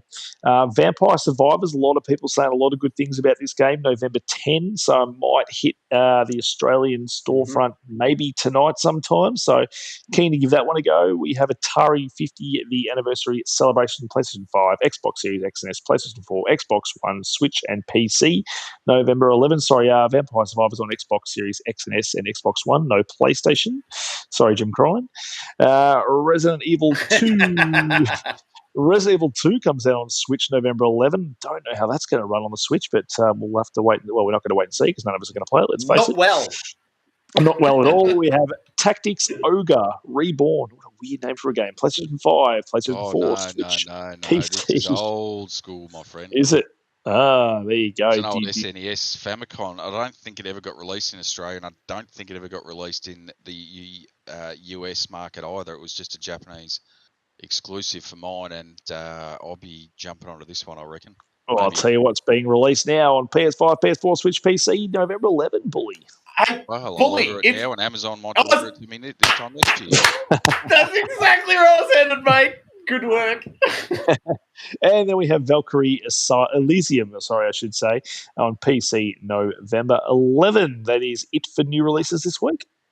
Wait, pump the brakes. I need to add one more. We're dancing backwards to Game 6, also November 11. That's tomorrow in about 3 hours. You can also pick up Among Us VR comes to PC VR. That's tomorrow. In just a couple of hours, 2 big thumbs up from me. If you're an Among Us fan and you've got a VR PC unit, I say get onto it. It's a heck of a lot of fun. I enjoyed the bejesus out of it. But that is the end of the new segment, which can only mean it's time for everybody's favourite segment, the Standoff. Who will fight? Unky Dunky, who will fight? With Dad of War out this week, we are looking at the best father figures in games, and to start us off at number 1, we have the big man himself, Joel Miller from The Last of Us Part 1 and some of Part 2. Oh, what a dad. From the very start of this game, creates one of the most emotional moments in video gaming history, if not the most emotional moment in video game history. Until today. Well, I don't know. I think this is still up there. Just a single dad who's doing the best for his kid. He's working hard, and then the apocalypse hits, and I don't think it's spoilers to say that his daughter Sarah doesn't make it. But it's that storyline that sort of sets up essentially the whole of The Last of Us and his relationship with Ellie and his redemption as a father to her. Like, he obviously does some terrible things between, his daughter dying and then meeting Ellie for the first time in the first game. And by the end of this game, he's literally sacrificing the whole world's health for his now surrogate daughter. Yes, you could see him as the villain for what he's doing, but I just see him as a great dad.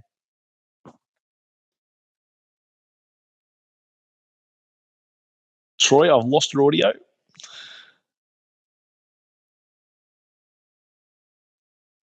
Well, we'll just talk amongst ourselves there, Run.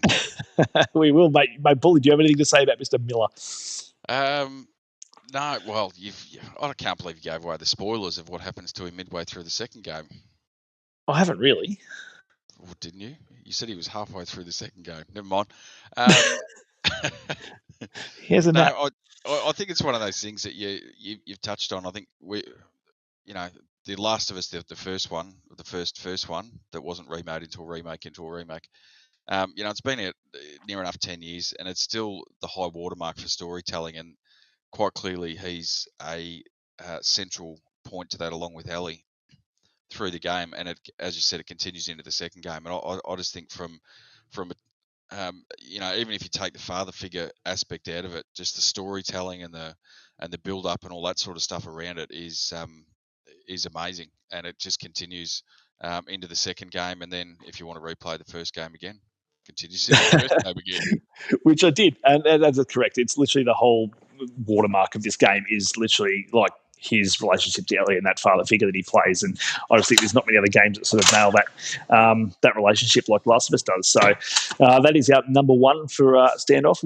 But number two is Ethan Mars. A lot of people might not know who Ethan Mars is, but he's from a game called Heavy Rain. And the footage you can see on screen now, that's him racing around, famously during this game, searching for his son by the name of Jason. All you have to do is hit the Troy, still no audio from you, buddy.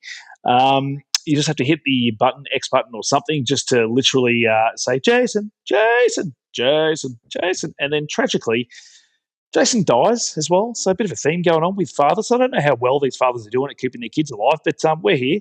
So he's got another son, Sean, as well, which throughout this whole game, he gets kidnapped by the origami killer. And Ethan will do anything in his power to try and get Sean back throughout that game. And he goes through a pretty rigorous ordeal with his origami killer throughout this game. And that shows that he will literally do anything for his family. So, no, do you have any memories of Ethan Mars, Bully?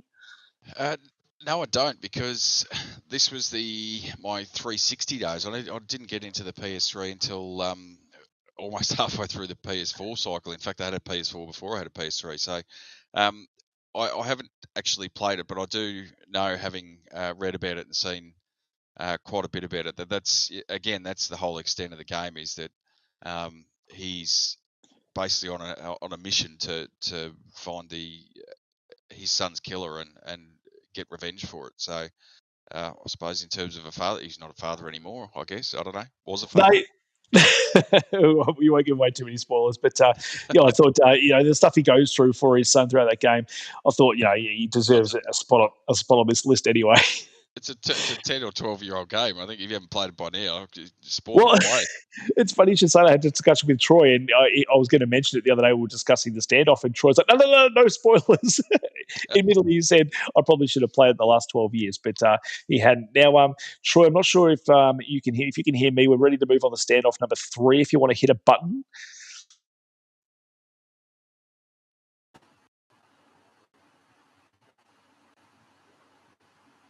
Troy, can you hear me? No. Hello, have you got me now? Yes. I've got you, yes. Nothing? Oh, beautiful. I'm back, baby. All right, sorry, fellas. Apologies, viewers. Where are we at to? That's right, mate. We're on to Standoff number 3 if you want to flick a switch. 3, there it is. Michael. There we go. We're up to Michael from GTA 5 again. You could argue that Michael, again, not the best dad, but I mean, let's look at his family. His family's pretty shit. If I had a son and a daughter like them, I wouldn't be, quite the dad I am in real life either. But he definitely goes above and beyond for his kid. He rescues the boy from is it a fire engine or something? He's on top of a truck at one point. He stops his daughter from filming a porno. He cares for his kids, and he's doing the best with what he's got, I think. And by the end of the game, he's just trying to be a good dad. He's got out of the crime life. He doesn't want to be in the crime life anymore, but he just keeps getting pulled back in by the other guys and to make some money. So, he's doing the best with what he's got. Bully, what do you reckon? I don't know whether he's doing the best with what he's got. Oh, mate, look at this kid. Look at him. Look at him. If that was my kid, he'd get a swift punch to the face, but he doesn't do that. To be fair, his son is a little... SH1T, but and I agree. I'll probably smack him into next week. But that aside, let's be fair, he's a putrid man. He is, but a good dad.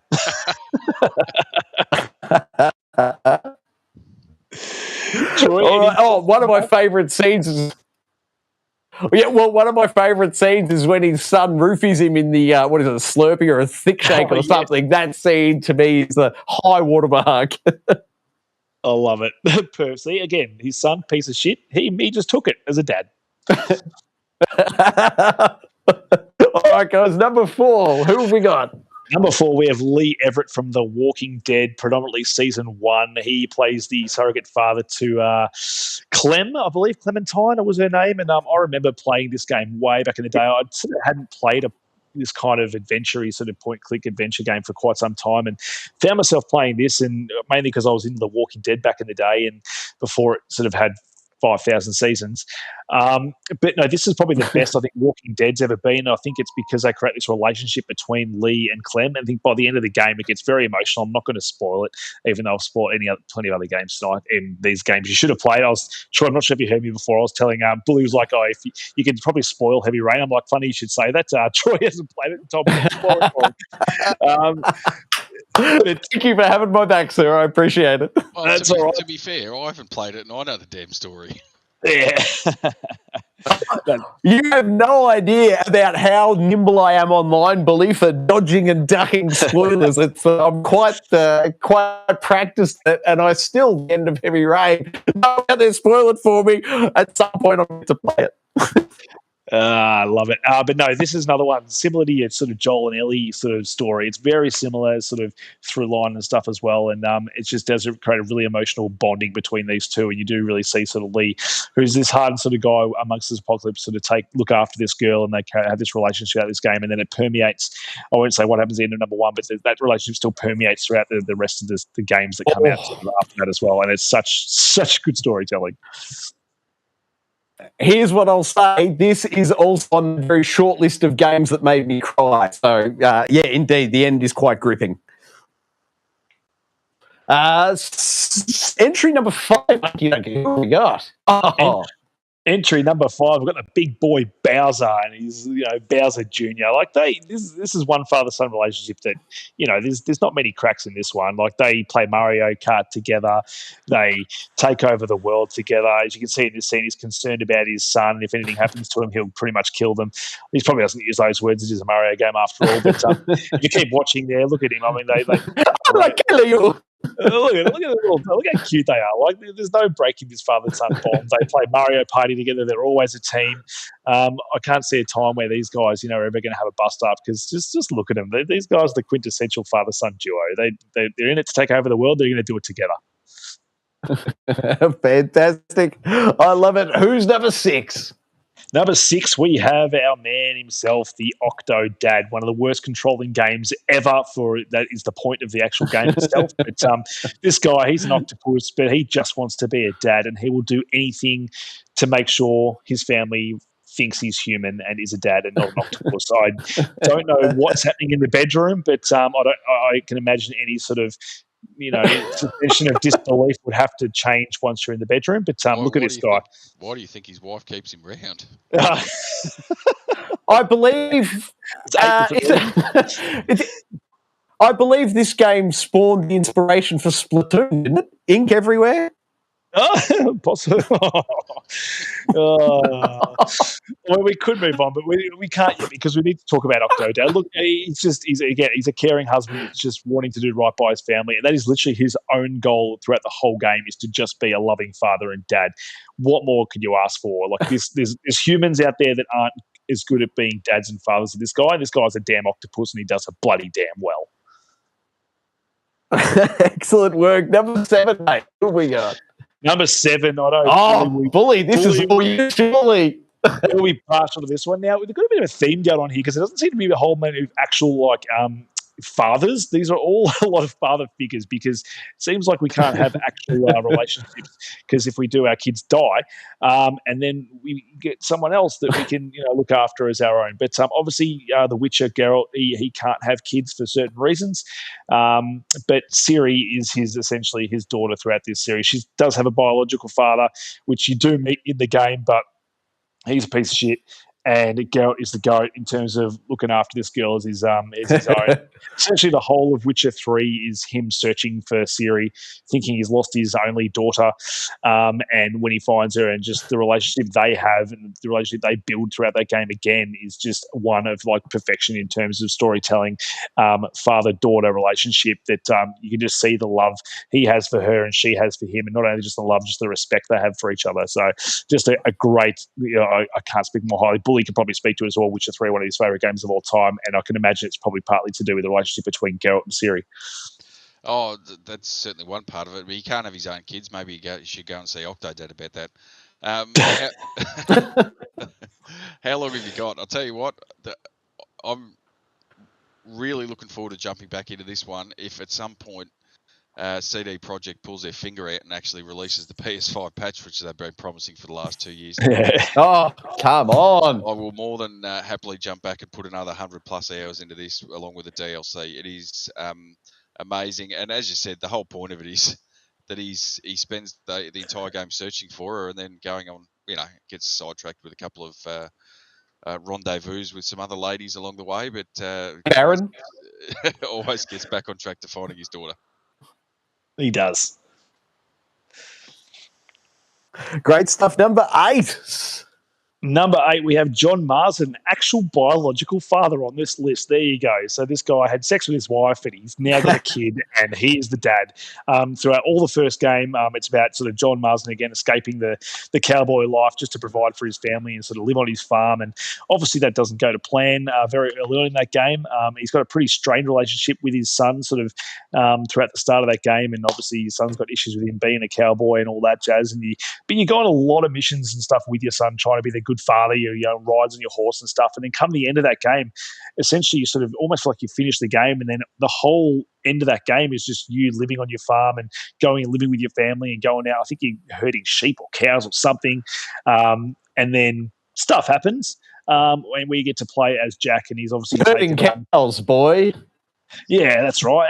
And Jack obviously, becomes a playable character towards the end of the game, and he very much mirrors his father. So I dare say John's done a very good job raising his son, because he's obviously wanted to grow up and become like him. If only he'd taken on his voice, because goddamn, that Jack Marsden grown up's voice was not fun to listen to. I second that notion. The 9th and final entry this evening. And what would a list about fathers be without the one and only Big Daddy? These big boys, they're all there looking after as the little sisters. They get introduced. They are iconic in the Bioshock franchise. You even play Bioshock 2 as a Big Daddy, who is a father, I believe, looking for his daughter, I think is the through line of that game. So what better character to be on this list than the Big Daddy himself? It's in the name. How can you not put him on the list? Oh, he definitely belongs on the list. Now, guys, I'm going to throw all my chips on entry number 1. I'd see how we can go past Last of Us and Joel and Ellie. That such a high watermark, only to be beaten, yesterday by the release of God of War Ragnarok, in my opinion. But that's all my chips, fellas. Where are you sitting on this one? I was going to go for Michael from GTA 4. I'm joking.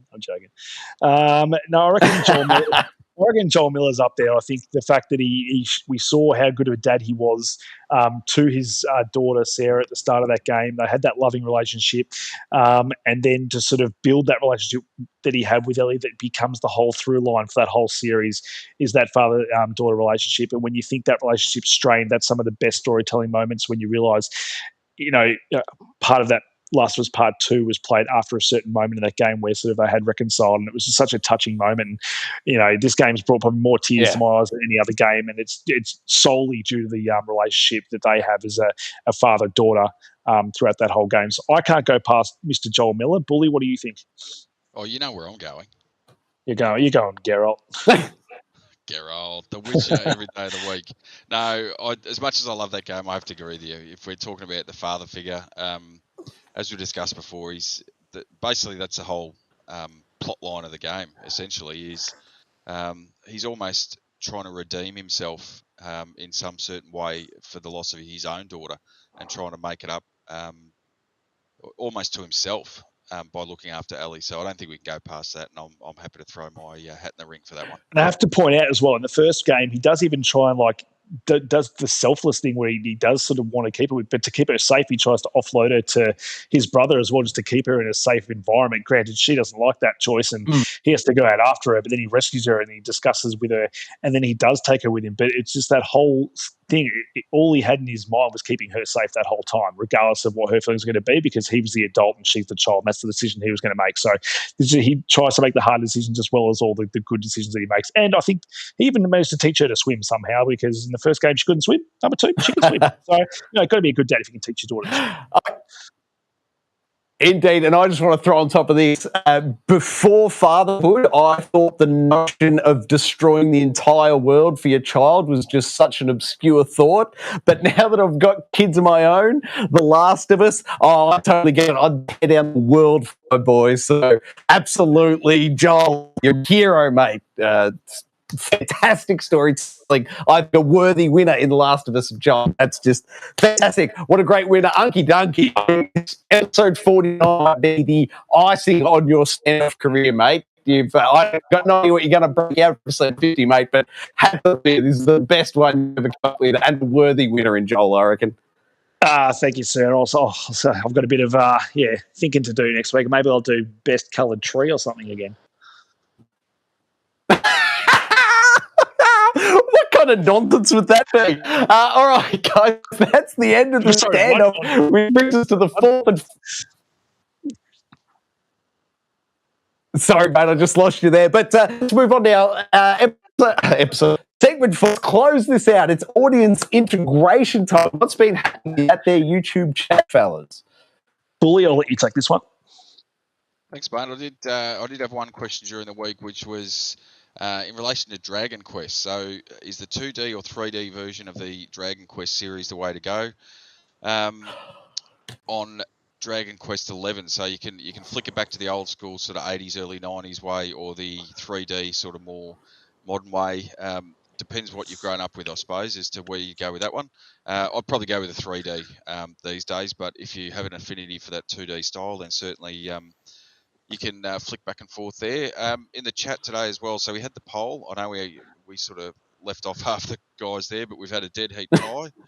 So we've had, well, it may have been because Joel wasn't in the one that we had, but up there. But we had Geralt and John Marston was the neck and neck at 43% each for that one. And funnily enough, we had Sean Games in the chat as well. He's just picked up the Game of the Year edition of The Witcher 3 for $15 yesterday, and he can't wait for the upgrade. I had MIR12. He's not a big fan of Gotham Knights, and he's not a big fan of COD. So maybe jump in the chat this week and tell us what you're jumping into. Had Gaming Raptor as well in there, throwing back and forth. He's hopefully get his hands on a PS5 in the next couple of weeks, and then he's going to jump into God of War and Spider-Man and a few of those ones that he's missed along the journey. And the other one we had in there right towards the end was, if I can find it, we had a fair bit in there. Eric Tate, he was looking forward to Evil West, which I think drops in about 9 days' time, and also Callisto Protocol, which is coming out in early December. But that's been it for the chat. Fairly hectic in there, and struggling to scroll up and down. But good to see everyone in there, and hope you enjoyed the show.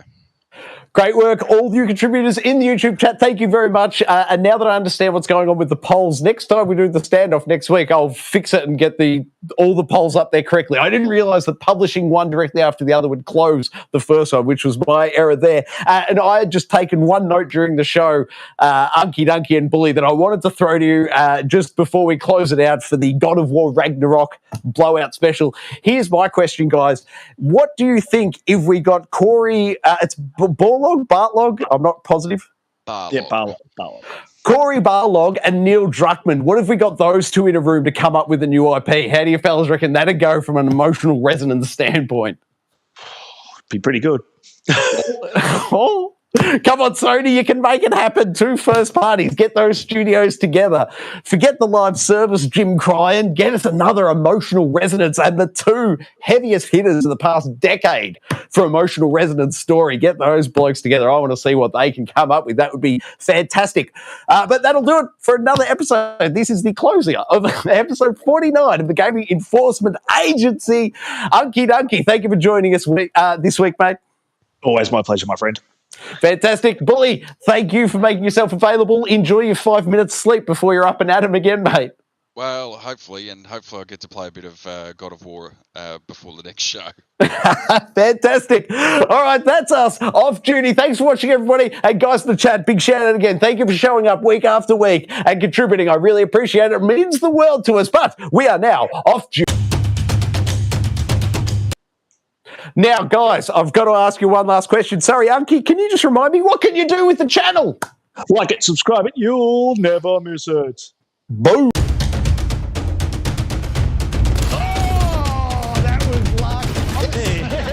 That's something.